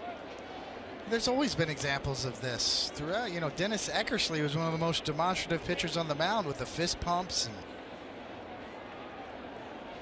after a strikeout, he would point his finger, but he would always say, "No, it was just me. I'm pointing at the catcher. I'm just celebrating my, doing my job. I wasn't trying to show up the opposition." But I can tell you this: playing against Eckersley, he had a bullseye on his back when we played against him, or we tried to do our fist pumps right back at him.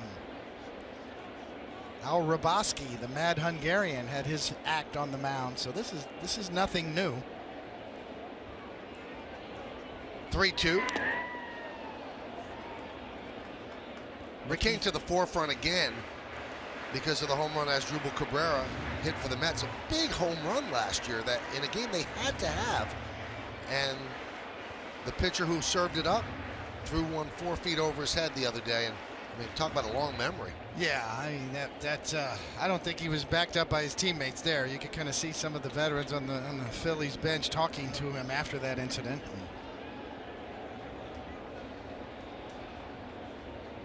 Ricky Henderson had a nice little act for years at home plate. A home run trot. Check swing. Fouled away.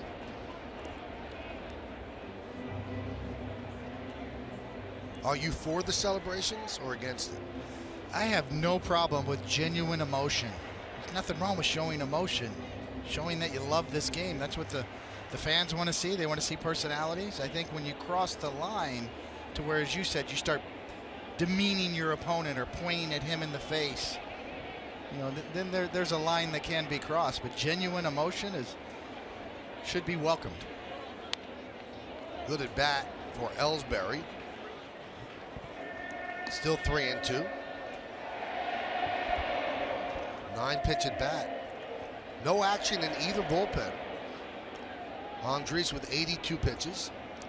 Here in the bottom of the fifth, he has a 2-1 lead.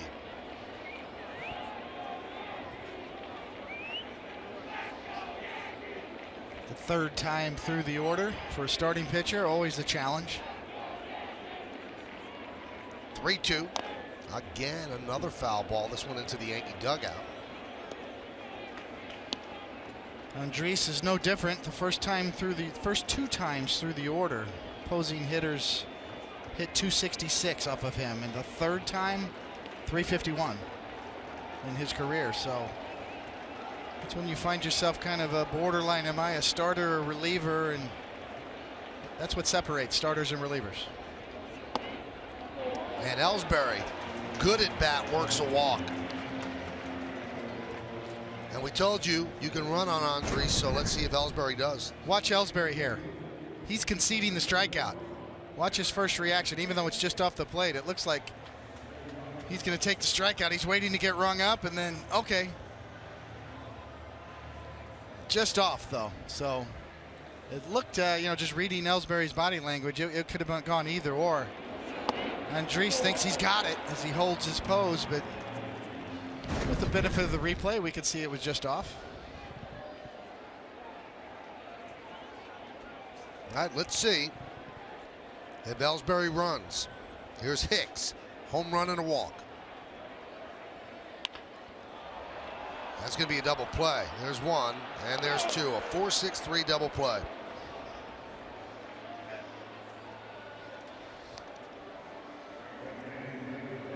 Pitcher's best friend. Well timed. Couldn't have been more tailor-made.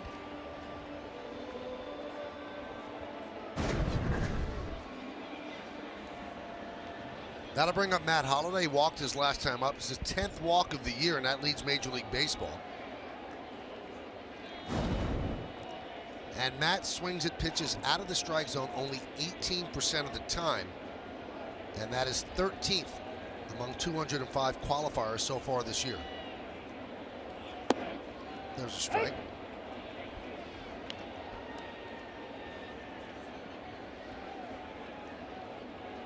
That's a trend he's really had his entire career, is plate discipline go hand in hand with Holliday's approach.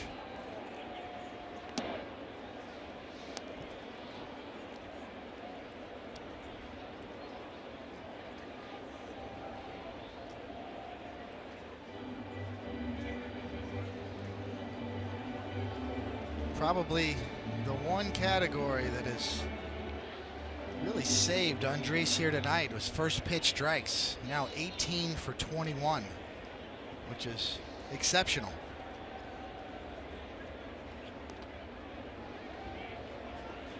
Major league average year in and year out is usually around 60% for pitchers to throw a first pitch strike.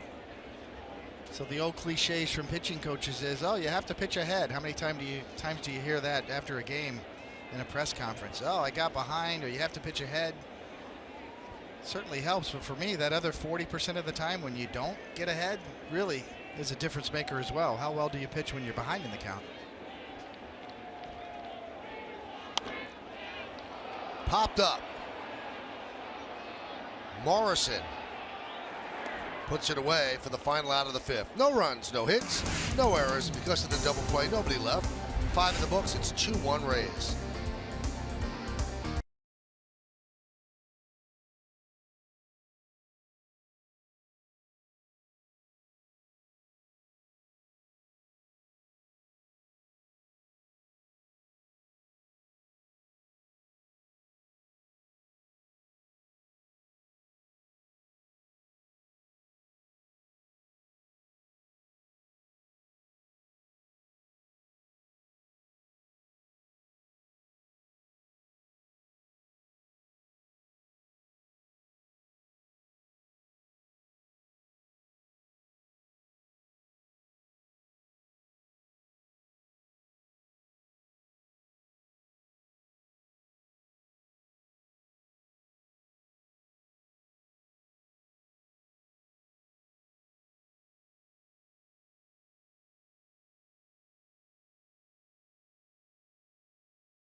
Is brought to you in part by Delta.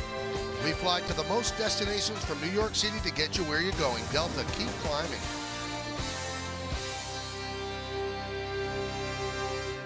Sharp looking hat. Enjoying the game. 6th inning, 2-1 Tampa Bay.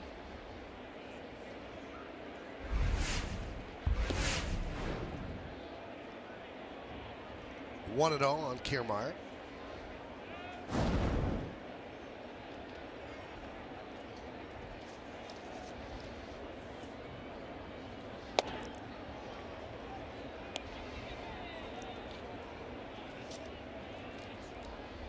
Rays made a rare investment when they signed Kiermaier to a 6-year, $53.5 million deal. So he's under club control through 2022. And they also have an option for 23. And this is a guy who was a 31st round pick. So you can make it, even if you're not one of the golden children in the first round.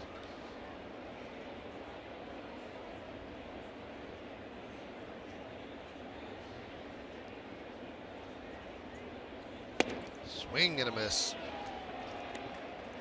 Since last year, Kiermaier, a .323 batting average against the Yankees. That's the second highest with a minimum of 50 plate appearances. The only one higher, the Red Sox Jackie Bradley Jr. at .356. 3-2. Foul back. Pitch number 82 from Severino. 98 miles an hour.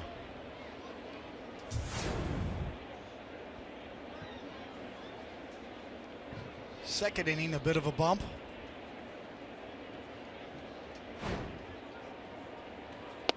Strike 3, Kiermaier down looking. He thought it was ball 4.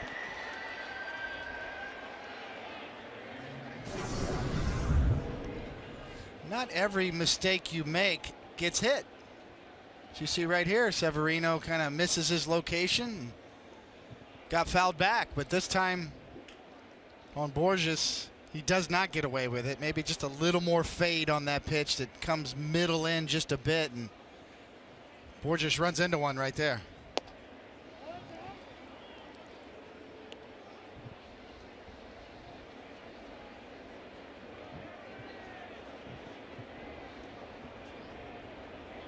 The 1-0 to Longoria.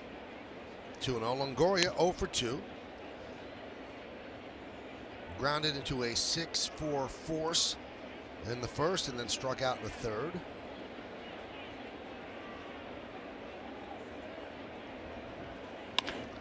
Line drive, a base hit, left field. Hicks gets it in, and a single for Longoria.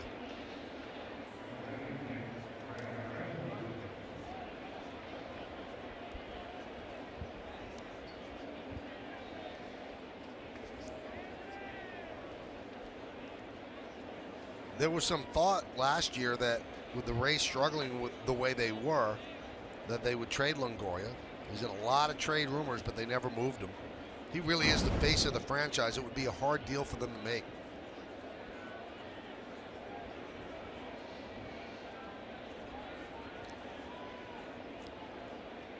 Brad Miller, and there's a strike.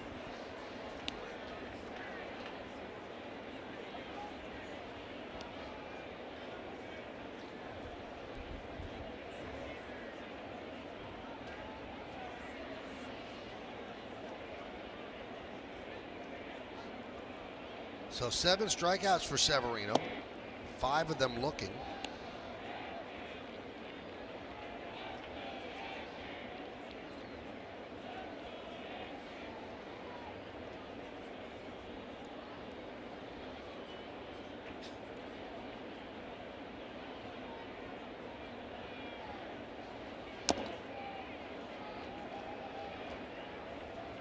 One and 2.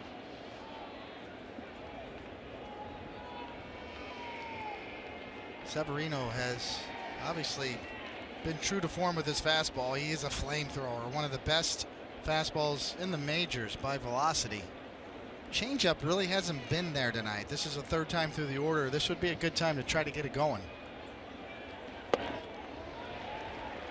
Down goes Miller for strikeout number 8. This is a slider. You can see around it, the spin down and in.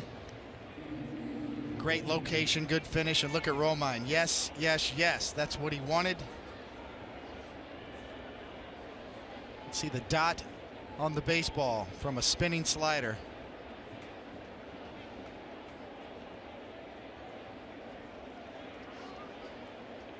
Perfect location.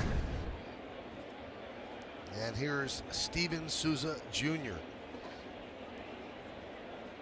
He's 0 for 2 tonight. Swing and a miss. 96 miles an hour, as David said at the start. He keeps his velocity.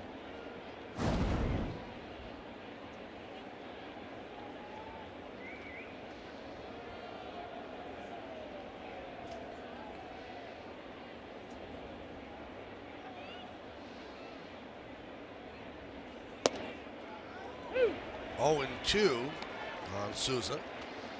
See that look on pitching coach Larry Rothschild's face. That's the life of a big league pitching coach. You live and die with every pitch, with everybody on your staff, especially Severino. He's worked so hard with Luis. Swing and a miss. 9 strikeouts for Severino. He strikes out 3 here in the 6th. No runs a hit, no errors, 1 man left. We go to the bottom of the 6th inning. It's 2-1 Rays. Another good slider.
April 15th, it won't be that taxing when the Yankees take on the Cardinals in an interleague matchup.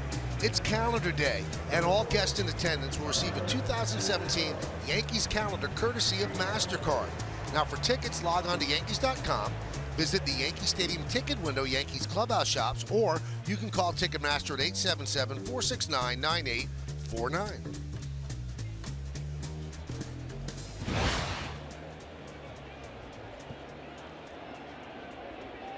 Andres, I'm sorry, I'm thinking the late John Andres.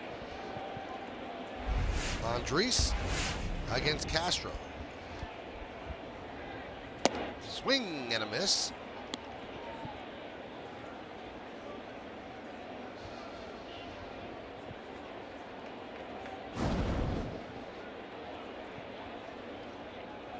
Another first pitch strike from Andres.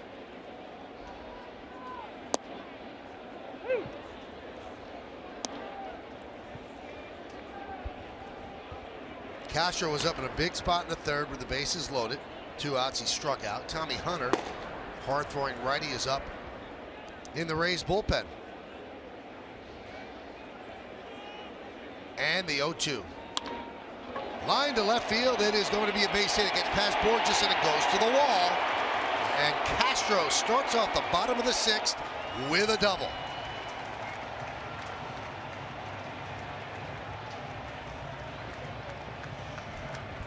Let's see if Hunter is ready.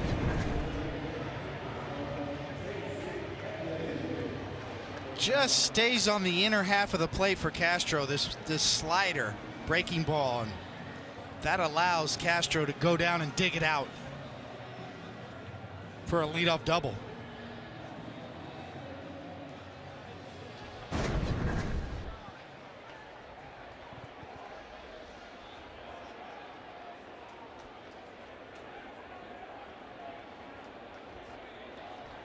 Here's Chase Headley.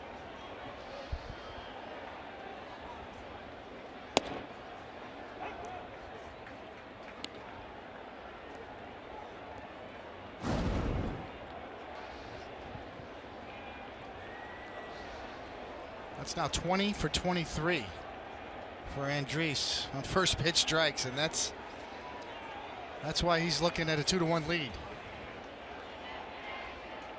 The 0-1. Popped up. Does not move the runner over. Borges makes the play for the first out.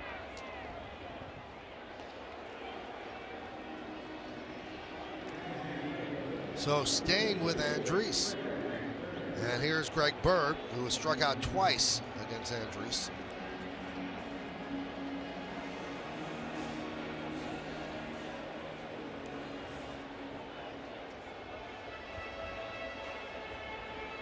Chase upset with himself. Whatever you did there, you had to at least move the runner to third base, but the pop up to left did not accomplish that. Well, if you believe in due, Greg Bird is due. He's 1 for 18 this year.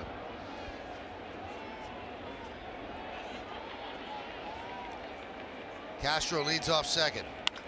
That one is lined to left. Borges back, still back, and he'll make the play on the run as Castro heads to second. That's encouraging, though. Bird hit the ball well. Aggressive, looking for a first pitch fastball, got it.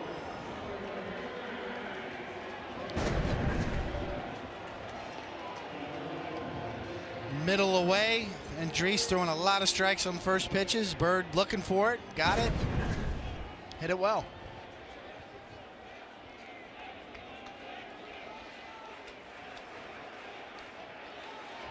Here's Aaron Judge. He's 0 for 2 tonight, grounded to second. Actually, the second baseman Miller was on the shortstop side of the bag as they shift for him. And then he struck out. Castro at second, now 2 outs. Andres steals, grounded foul. If you remember back to Judge's debut, that remarkable debut, his first home run was off of Andres on the mound. A high slider that ended up above the restaurant.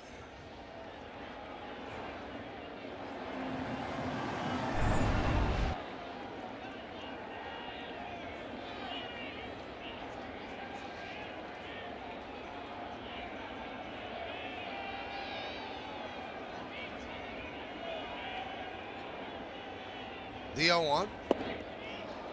0-2.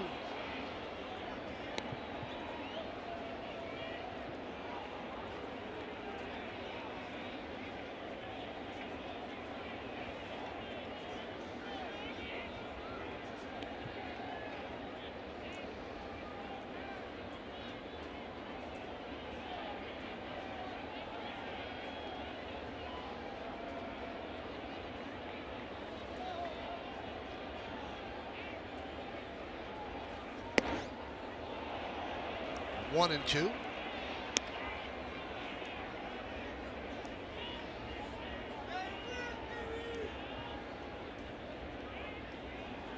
Andres was not going to miss with that pitch for show, way up and out of the zone. See if that leads to another off-speed pitch.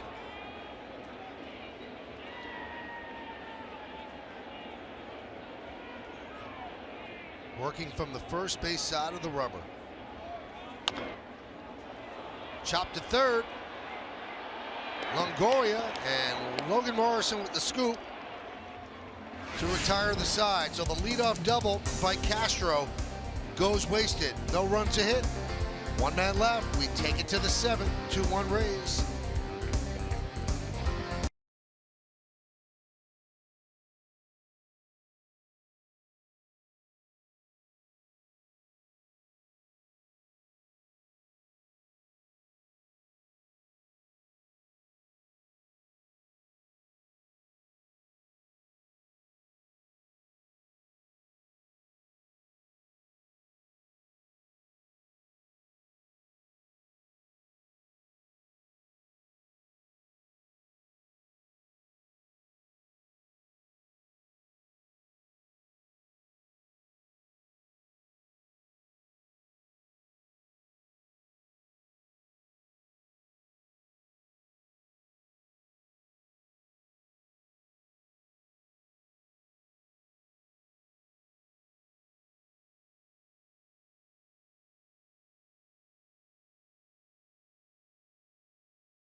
Baseball on Yes is brought to you in part by Buick. Visit tristatebuick.com for great lease offers and by Infinity. Empower the drive. Visit your tri-state area Infinity retailer for a test drive today.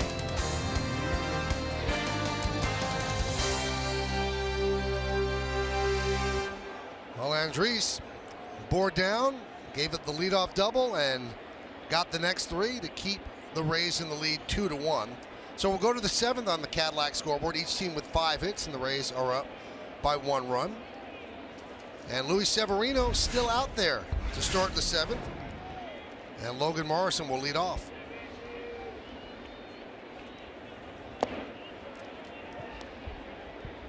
Andres kind of as advertised, Michael. A lot of strikes, good command. Had the one bases loaded jam that he was able to work out of. Adam Warren is up for the Yankees.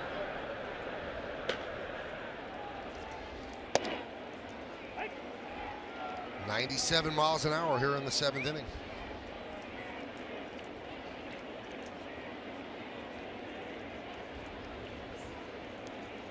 I think the Yankees, in particular Girardi and Rothschild, have to like what they've seen from Severino. 1-2. Well, his career high is 9 strikeouts, and he has that tonight. He's done it twice before. Yes, and he's had a much improved slider than we saw last year. Still a bit of a work in progress. Need the changeup to come along. Did he go? No, said Danley.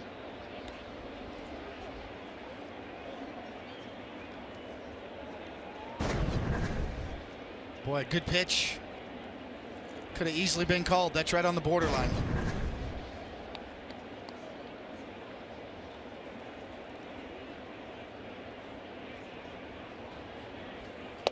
Strike 3. That's a new career high for Severino. 10 strikeouts.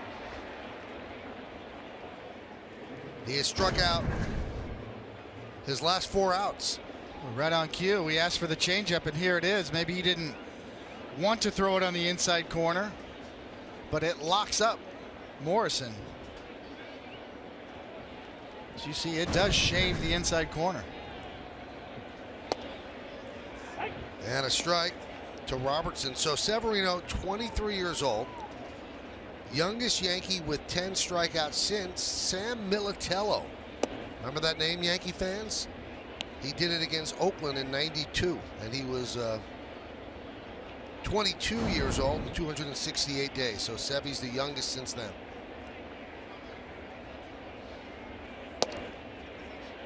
Remember that well. The headlines in the papers were Sam I Am the next day.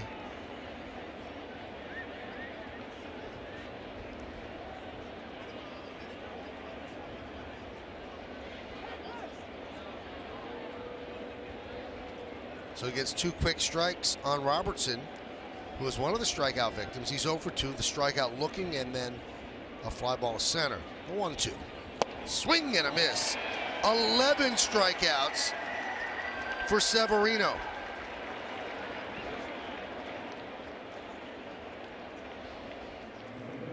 Growing confidence. Another dandy of a slider. As you see, great break downward. I mean, those are the ones. It sits like it's right down the middle. It looks like a cookie, and then it's gone. Tight spin. Way out in front is Robertson. Pitch outside to Borges. He's the difference in the game right now. Borges is 1 out, home run in the 5th. Broke a 1-1 tie. High pop-up. Middle of the infield. Everybody's there. And Castro makes the call on the catch.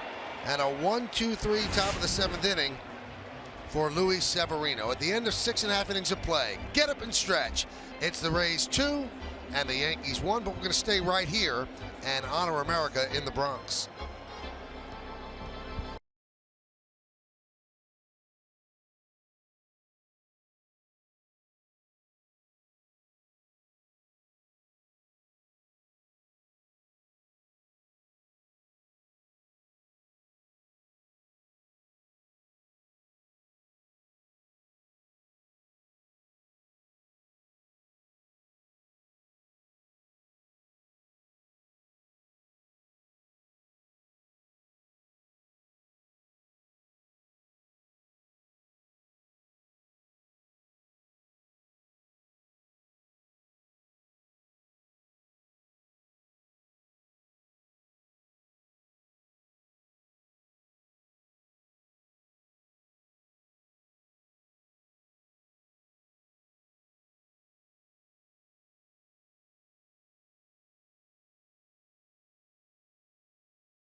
Severino, 11 strikeouts. And let's take a look at the game summary brought to you by your local Nissan dealer.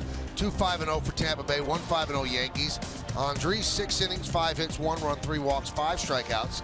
Severino, 7, 5, 2, 1 walk, 11 strikeouts. A career high, more on that in a moment. Aaron Hicks, a solo home run, the Yankee run. Jesus Sucre, an RBI single, that came in the second.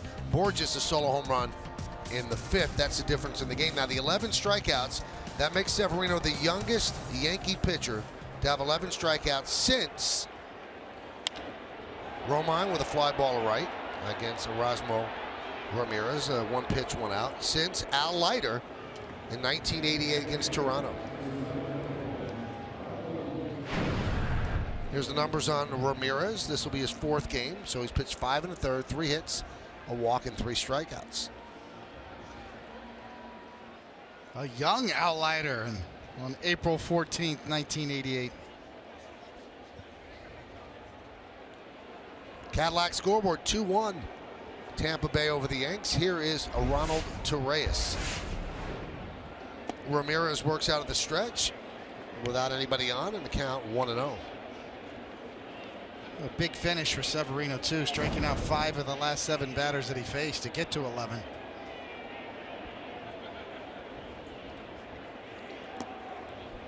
(2-0) on Torreyes.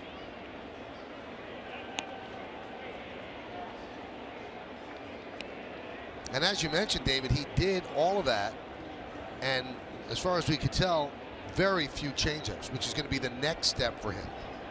Yeah, slider was good tonight. Grounded in the hole. Robertson can't handle, and Torreyes will reach. Let's go back to the studio. Bob Lorenz has more.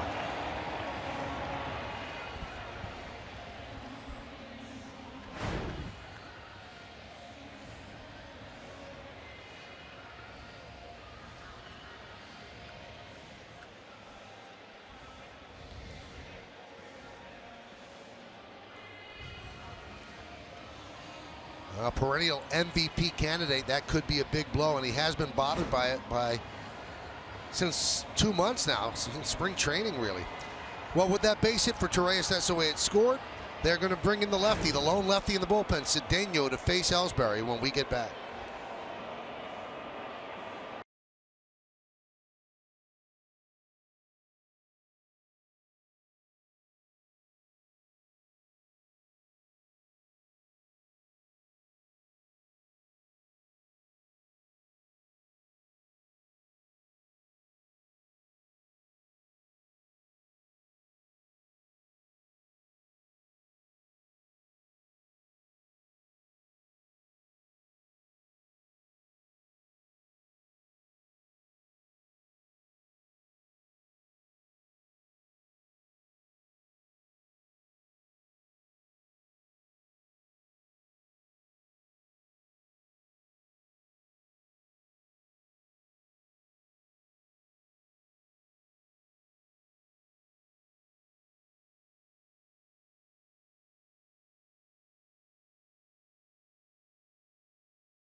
Yankees Baseball on Yes is brought to you in part by the Dodge Fast and Furious sales event going on now by People's United Bank NA. See what know-how can do for you, and by your Tri-Honda dealers. Hurry to your local Tri-Honda dealer for great deals on the 2017 models. All right, so the lone lefty in the bullpen, they have 7 relievers, is Xavier Cedeno. And this is the time Kevin Cash decides to go to him. This will be his 5th game, and he just pitched 2/3 of an inning, so he's a specialty guy. They bring him in to get that lefty, and that lefty is Jacoby Ellsbury.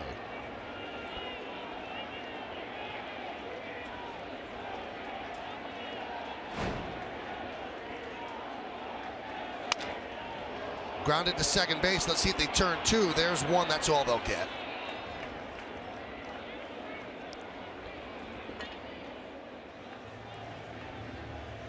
Now, if you're Cash, you keep him in to face the switch hitting Hicks, and the reason you would is you turn Hicks around to the bigger side of the ballpark. But as you mentioned the other day, David, when the Yankees got him, they thought for sure he was better from the right side. It's his natural side. Probably more power from the right side, but you're right, it doesn't match up with this stadium. And also the lefty with the base stealer Ellsbury on first might be able to hold him a little closer. The whole right side of the infield is open with Morrison holding on Ellsbury. 3 infielders on the left side.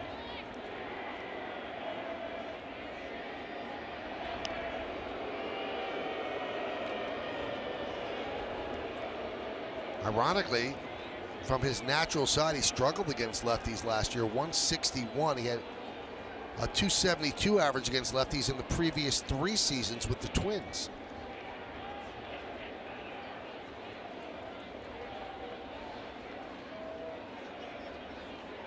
Playing catch with Morrison. Yeah, Cedeno doesn't really have a good pickoff move for a lefty, but he's quick to home. Warren and Betances. They are ready. The Yankees looking to even this up at least. They're down 2-1 bottom of the 7th. They don't want to waste a really impressive outing by Severino.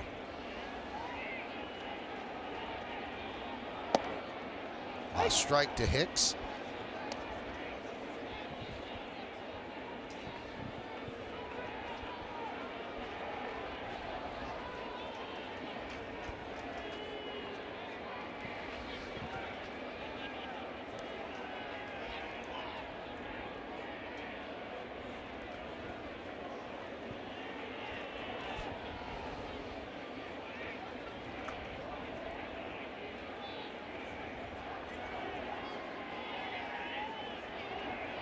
Long set, and Hicks said, well, that's too long, I'll call time. Yeah, those are Cedeno's best weapons, is hold the ball against preventing Ellsbury from stealing and a slide step to home plate. So if you're Ellsbury, you don't really have to worry about getting picked off. You can increase your lead if you want to take a chance to get to second with 2 outs.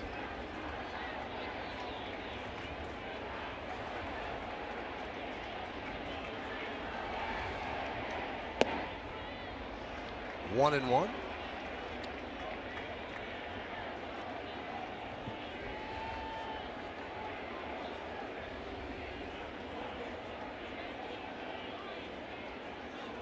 See Tom Foley, the bench coach, running the signs from the bench, relaying them to the catcher, who tells the pitcher what to do.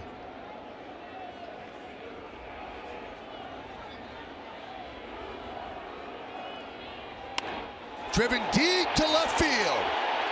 There it goes. See ya. A 2-run home run for Aaron Hicks. His second blast of the night. This one gives the Yankees a 3-2 lead.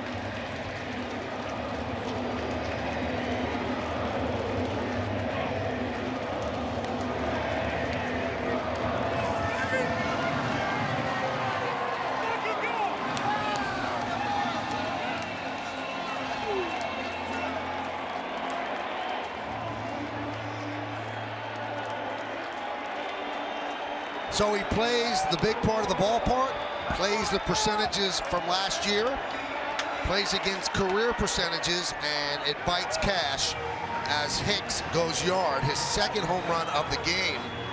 And now Cash will go to the bullpen. A happy Aaron Hicks, who's been playing good baseball in the early part of the year and during spring training as well. Take a look at this swing. When it lands, the Yankees are up 3-2.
was the craftsman of commerce. In the blink of an eye, a hanging slider ends up out there. And it's Aaron Hicks' night, now homering from the left side and the right, providing just about all the offense that the Yankees have. The game changer from Pitney Bowles, and then from a Willie to a Nostradamus is the starting pitcher, Matt Andriese.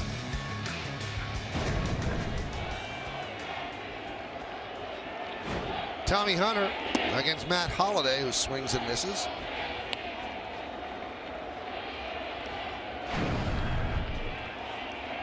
Four games for Hunter, 3 2/3 innings, 4 strikeouts. He throws hard, used to be a starter, and found his niche in the bullpen.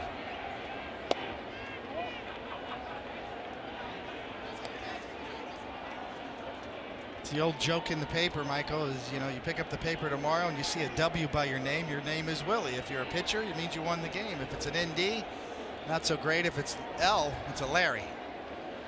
That's why you see pitchers rarely name their kids Larry. Really? Willie, yes. Good name. No offense to the Larrys out there, but for a pitcher, if somebody calls you Larry, that means you lost the game.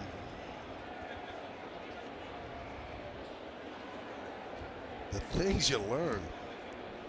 WK, not LK.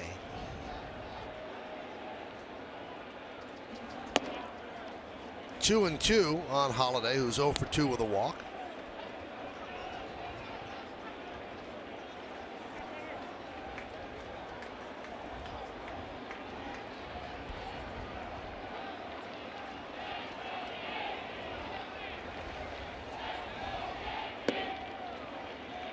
Now Hicks hits a home run from the left side and from the right side. Last Yankee to home run from both sides of the plate. Not too long ago, Mark Teixeira did it in 2015 in Chicago against the White Sox.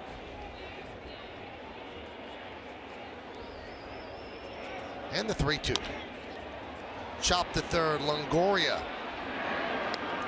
And that will do it. But the Yankees get 2 runs on 2 hits. The big hit, a 2-run home run by Hicks, gives the Yankees a 3-2 lead.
Down on Yes as the Yankees kick off a weekend set with the St. Louis Cardinals. Coverage begins at 6 with Audi batting practice today and the Chevy Yankees pregame. Right here on Yes, and of course, streaming live on Fox Sports Go. Dylan Betances will pitch the 8th inning. And now Luis Severino and David Talk can get a Willie if the bullpen holds on. That's it. Goes back to the days, you know, when you got all your baseball information in the papers, right? And the box scores. Well, that's the hero of tonight's game, along with Severino, Aaron Hicks. All 3 runs batted in. Hyundai scoreboard, 3-2 Yankees. It'll be 9-1-2 in the Rays order against Betances. Sucre will lead off. 1-0.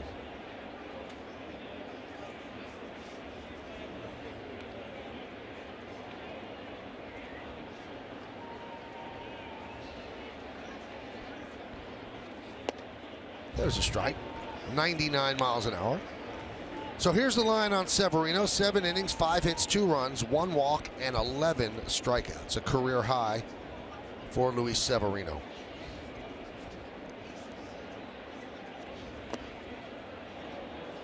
And his 1 walk actually came back to hurt him.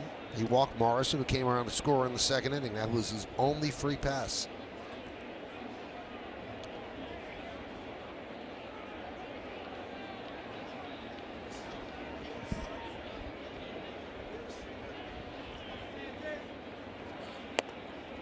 One with a breaking ball, 3-1.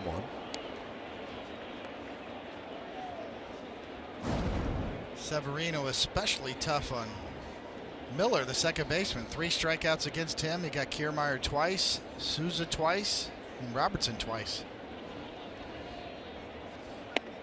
There's a strike.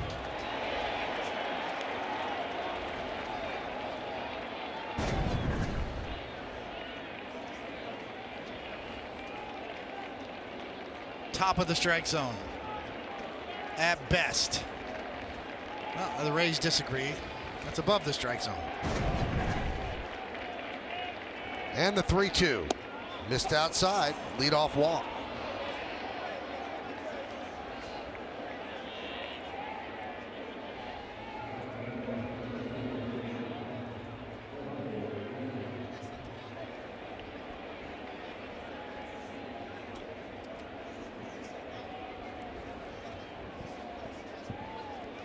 Here's Dickerson.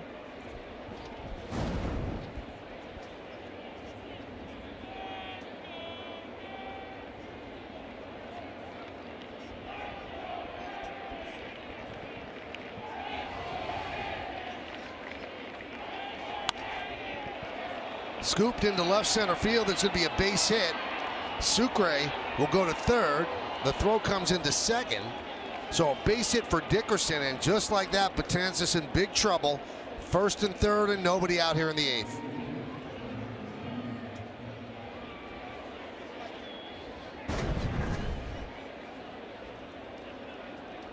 Spinning, just sitting right there.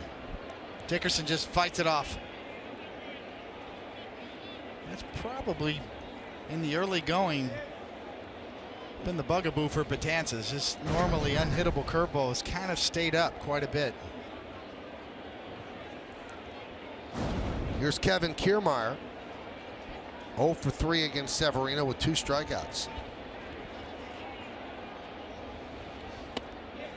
Yankees looking for the double play, and they'll give up the tying run. But Headley isn't on the grass at third.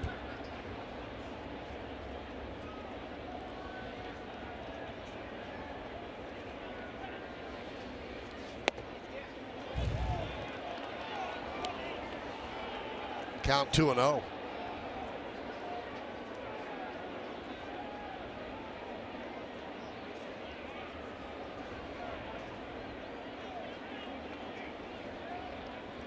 Longoria on deck. Could not hold up, but knee buckler. 2-1.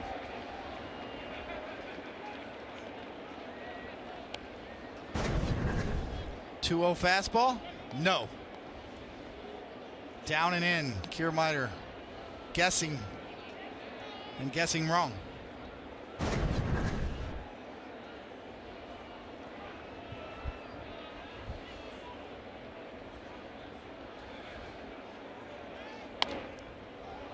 2-2.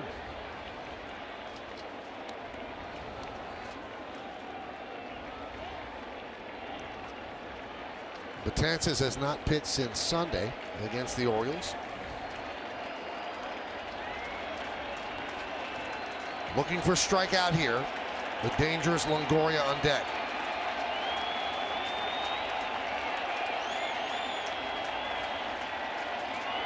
Strike three. Caught him looking at a breaking ball. One away. A 3-strikeout night for Kiermaier. Well, instead of the one down and in the dirt, this one starts up, and Kiermaier said that's a high fastball, and no, it dips down.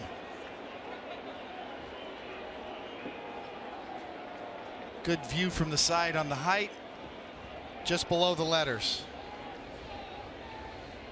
On the pitch tracks, definitely in the box. Big spot right here. Longoria against Betances. Tying run at third. Go ahead run at first. Yankees up 3-2 top of the 8th inning. Longoria 1 for 3 tonight. Singled in the 6th inning. Swing and a miss. 99 miles an hour.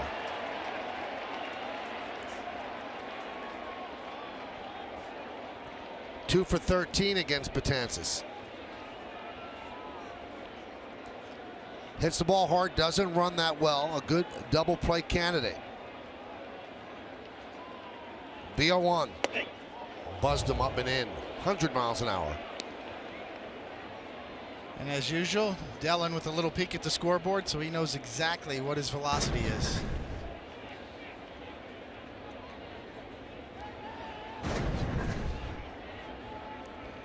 Sucre at third, Dickerson at first. 1-1. Swing and a miss. 1-2.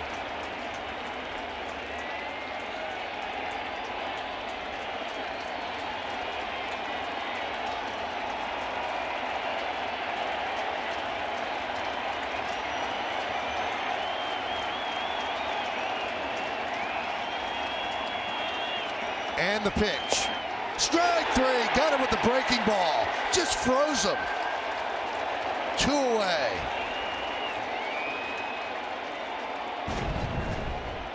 This is what you call locking him up. Watch his front knee just buckle. He thinks that's a fastball in.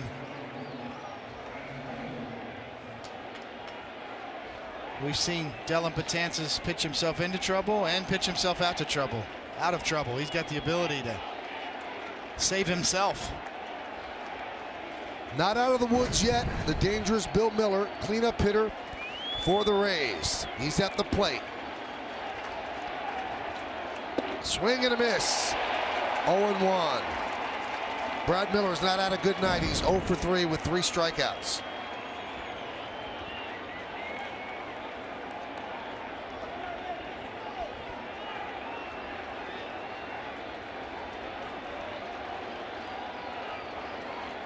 First and third, 2 outs. And the pitch. 0-2. What do you go with? We've always seen Betances, when he gets into a strikeout mode, he's got more confidence in his breaking stuff on that slider. But a little extra hump on the fastball tonight, too.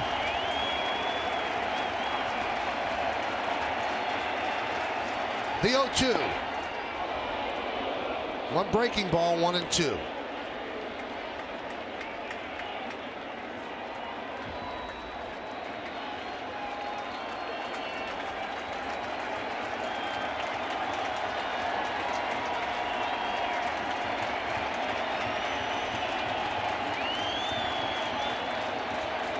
And the pitch.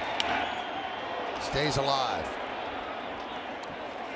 Most in the announced crowd of 34,772 standing as Betances tries to escape a first and third nobody out jam. With a 1-2 count on Brad Miller, it's first and third, 2 outs. Top of the 8th, 3-2 Yankees. The big right-hander sets and deals. Foul back. Pretty good swing from Miller. 98-mile-an-hour fastball.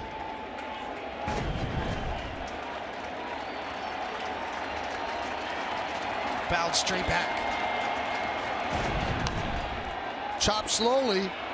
Betances fields, tags Miller on the way by, and he gets out of trouble. First and third, nobody out.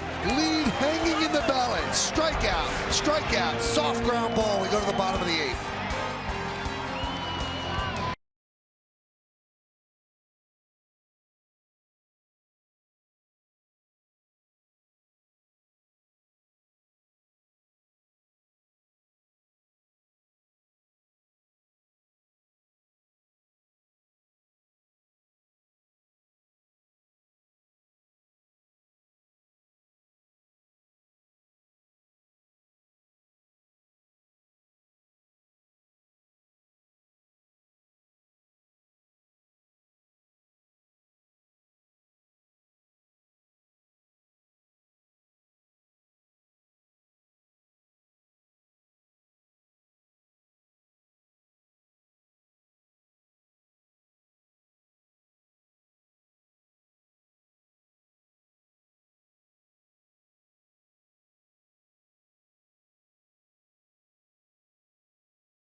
WB Mason presents the Joe Girardi Show as the Yankee skipper weighs in on week 2 of the season and takes you inside the manager's office. A new episode premieres Sunday at 7:30, only on Yes. So Betances walks Sucre, single to Dickerson, and you figure, well, game's at least going to be tied. Strikes out Kiermaier, strikes out Longoria, and then Brad Miller with a soft ground ball fielded by Betances. He tags him on the way by, and he wiggles out of trouble. Like only he can. Danny Farquhar will pitch the bottom of the 8th inning.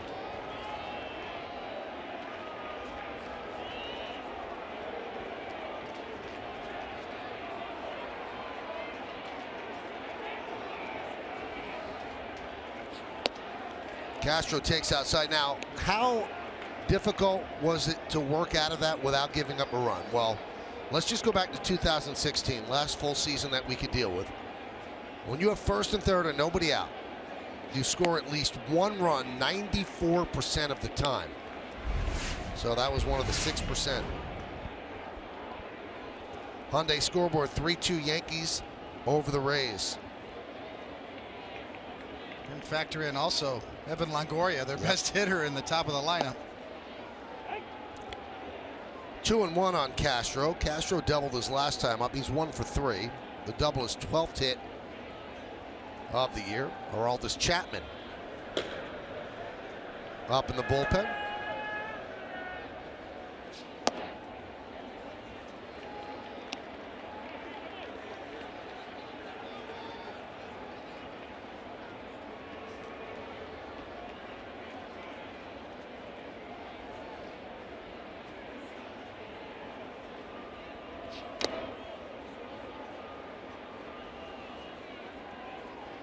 Three and 2 on Castro. Think about the bullpen for the Yankees last year when you throw in Andrew Miller. It just was an embarrassment of riches. I wonder how the Yankees won 84 games last year and stayed in the race even after the trade. Top 3 relievers in the game, all in one bullpen. And a leadoff walk for Castro against Farquhar.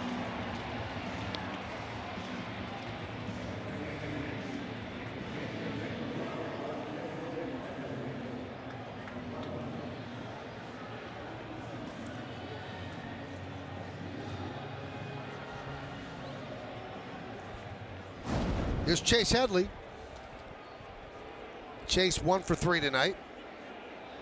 Ground ball to second, single to right, and a fly ball to left. And that gets away from Sucre, and that allows Castro to move to second. A wild pitch. Sucre setting up away, and it ends up down and in, and just a little late to react, but the spin creates that sideways ricochet effect, and no chance from that point.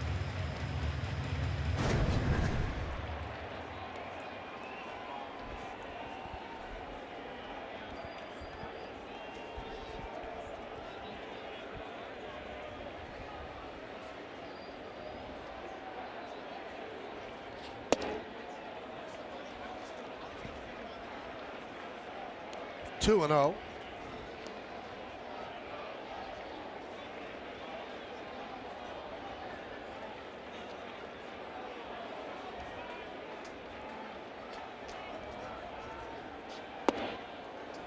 Two one. If you want to look ahead to the ninth inning, it'll be Souza, Morrison, and Robertson against Chapman, unless the Yankees put up a big number in this inning, and then Chapman would take a seat.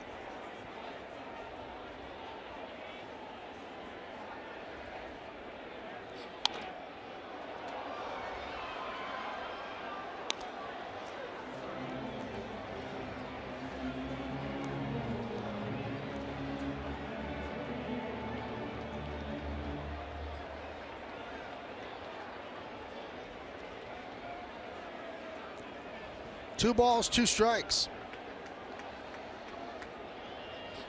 Swing and a miss. Headley down on strikes, one away. And that'll bring up Bird.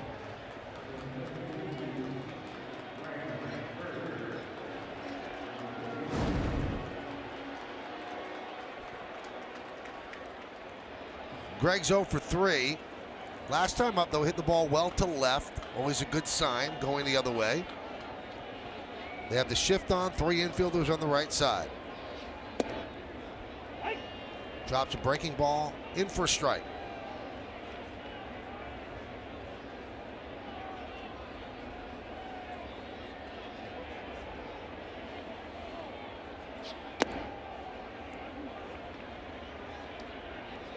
One and one.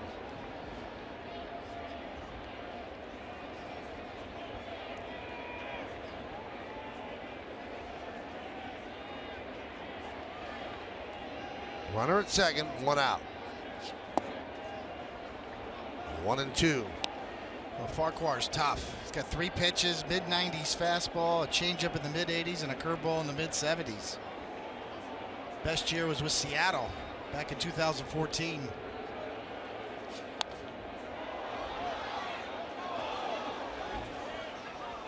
Had a 2.66 ERA in 2014 with Seattle in 66 games.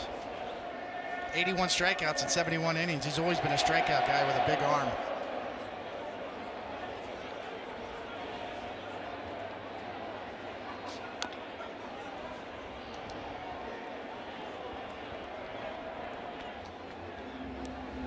On deck is Aaron Judge.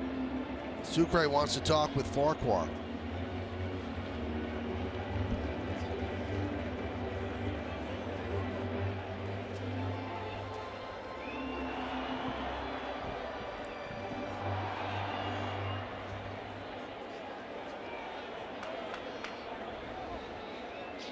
Swing and a miss, and Bird down on strikes. He struck out 3 times tonight. Now 1 for 20 on the season.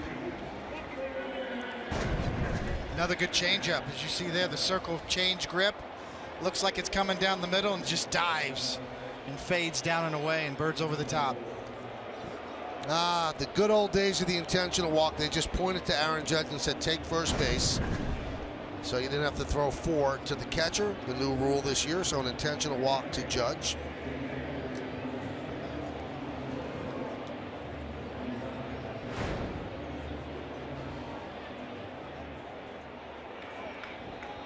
And here's Austin Romine. Good night for him, 2 for 3.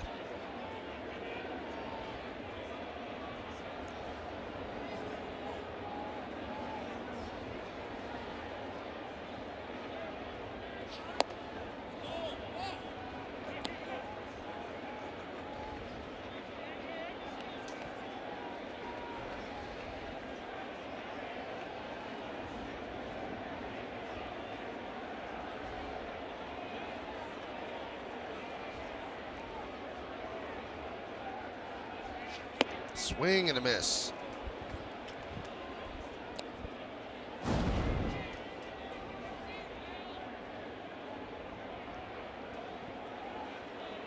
A reliable hitter last year. Produced runs in limited at-bats and was a good backup catcher. Snap throw to first, and Judge straight too far. He gets picked off. Sucre fired to Morrison, and Judge was caught dead. The lead was too much, and Morrison sneaks in behind him. That's a call play by the Rays. We go to the ninth. Yankees lead this one 3-2.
Immediately following the final out, as Bob, Jack, and John are in the studio to wrap up the set with the Rays.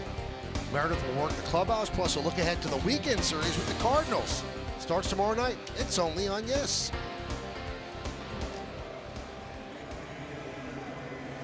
Aroldis Chapman will try to close this out. One opportunity, he nailed it down. 5 strikeouts in 2 2/3 innings. This is his 4th game. Before the game, he actually signed a pinstripe barbecue, and that was right behind home plate. So now, appropriately enough, he's going to try to cook the Rays. There you go. Add some value to that nice looking barbecue.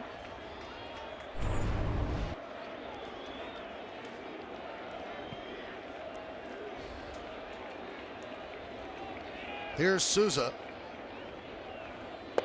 Shows bunt, takes inside, 1-0.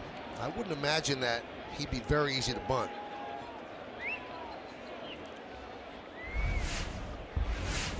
(3-2) Yankees looking for the 3-game sweep.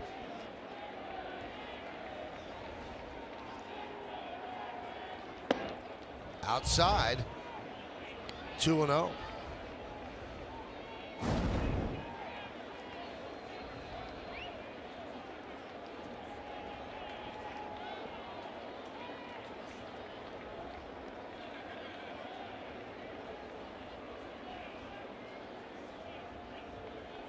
And the pitch. A strike. 99 on the corner, 2-1.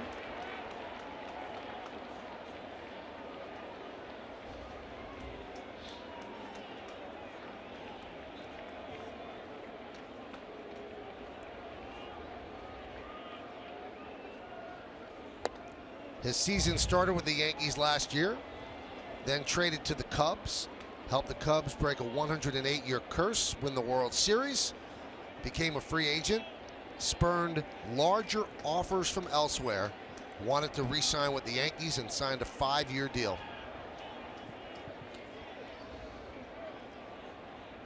3-1.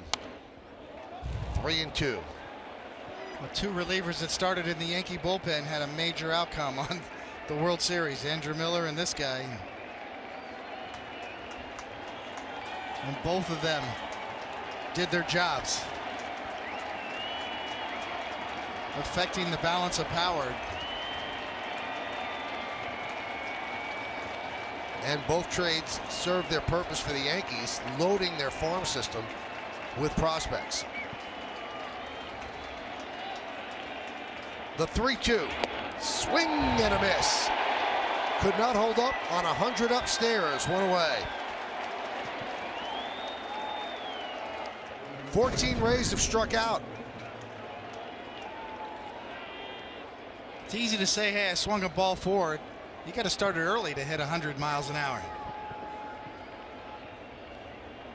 So yes, Souza did swing at a bad pitch, but it's hard to fault him when you're facing a guy like Chapman.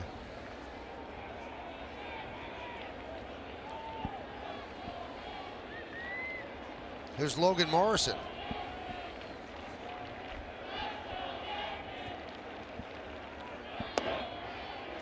And a strike. Yeah, when he drops in that slider, it kind of borders on unfair. He's got a changeup too.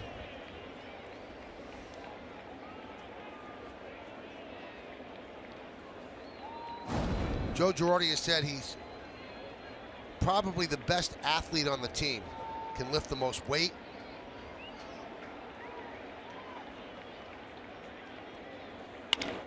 That one is lined into left center field. That is going to be a base hit. Ellsbury cuts it off in the gap and holds Morrison to a single. That's an impressive hit, lefty against lefty, and keeps the Rays alive here in the ninth. Morrison's looked good early in the going here. Short swing. That's how you hit 100 miles an hour. You don't overswing. Remember the old Little League saying, meet the ball? That's all you do. Just put the bat on the ball and let Chapman provide the power. Well, here's Daniel Robertson.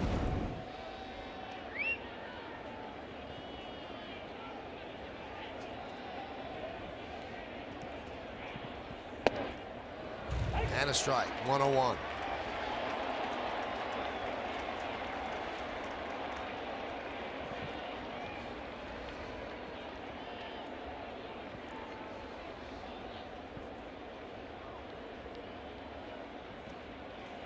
And the 0-1. 0-2.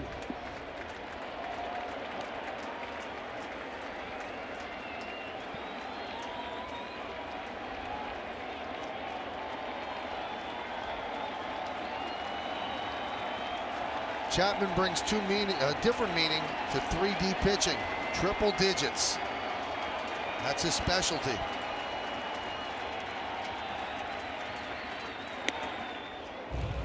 Almost took the arm off of Romine. 1-2. Romine's going to have to ice his shoulder after the game. About ripped it out of the socket, as Michael said. Chapman, you'd be surprised. Most pitchers, you know, you hear pitching coaches say, get the ball down, keep the ball down. Not with Chapman. 100 miles an hour is more effective up. 1-2. That was up at 103.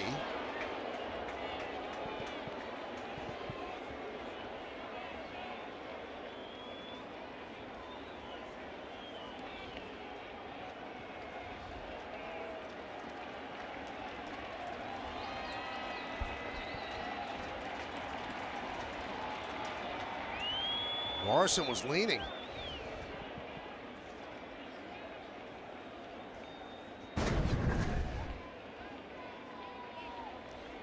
don't know that I've seen Chapman's move all that much. It's like one of the first times I've ever seen his pickoff move.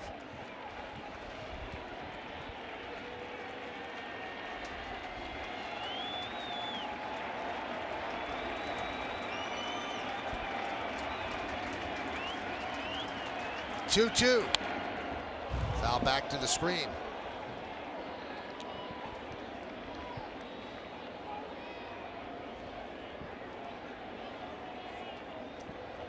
Average fastballs last year. Aroldis Chapman was top. Then Mauricio Cabrera of the Braves, Carlos Estevez of the Rockies, Brian Ellington of the Marlins, and Noah Syndergaard of the Mets.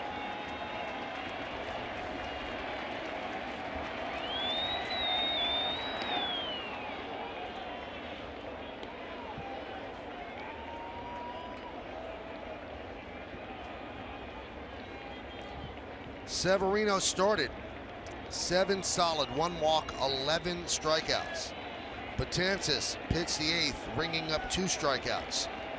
Chapman has 1 strikeout and 1 on here in the 9th. Foul back.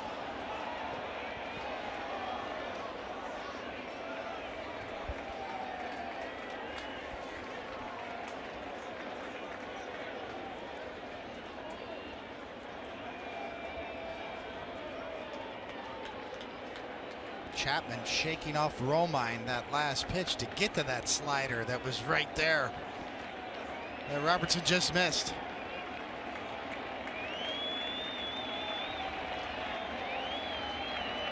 And the 2-2. Strike 3. Caught him with the slider. Rays down to their final out. Second one's better than the first as this one starts outside and just shaves the outside corner as Romine holds it right there, and this will confirm a lot of the plate. Looks like a ball, ends up a strike. Here's Peter Borges. Last chance saloon for the Rays. Entered the game after Smith hurt his hamstring, hit a home run in the 5th inning, popped a second in the 7th. Swing and a miss.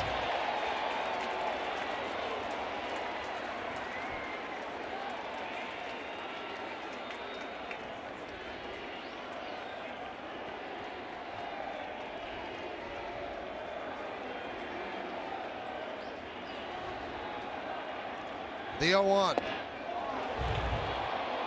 Did he go? No, he did not, said Adam Hamari.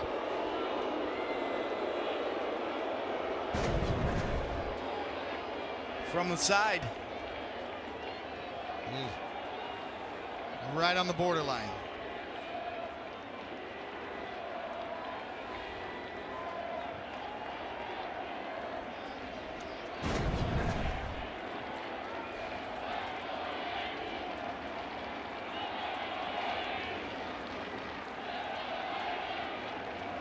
And the pitch. Feeling good about his slider. Drops it in low and inside, 2-1.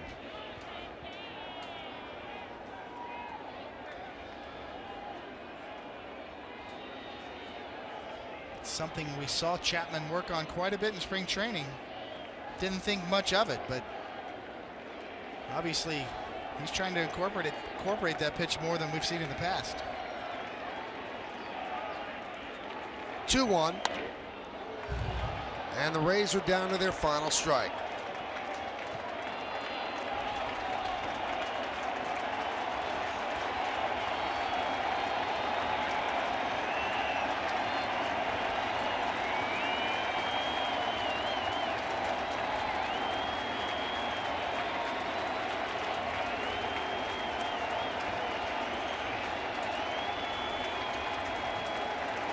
Deuces are wild. 2-2, 2 outs.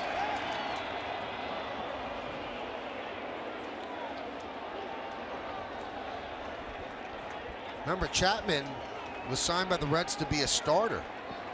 So he has the move, he has the other pitches.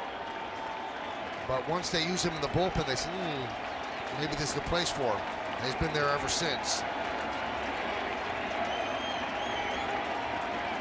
The 2-2. Fly ball.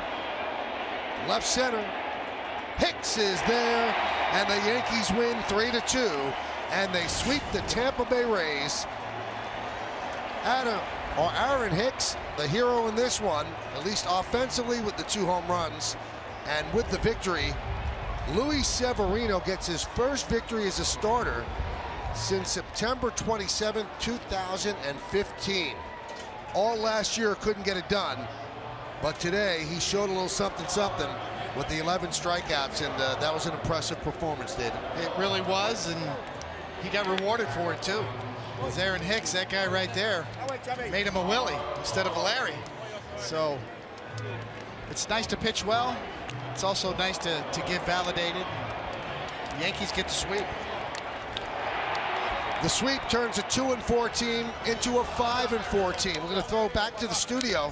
Bob Lorenz, Jack Curry, and John Flaherty will set the table for the rest of the night. Guys,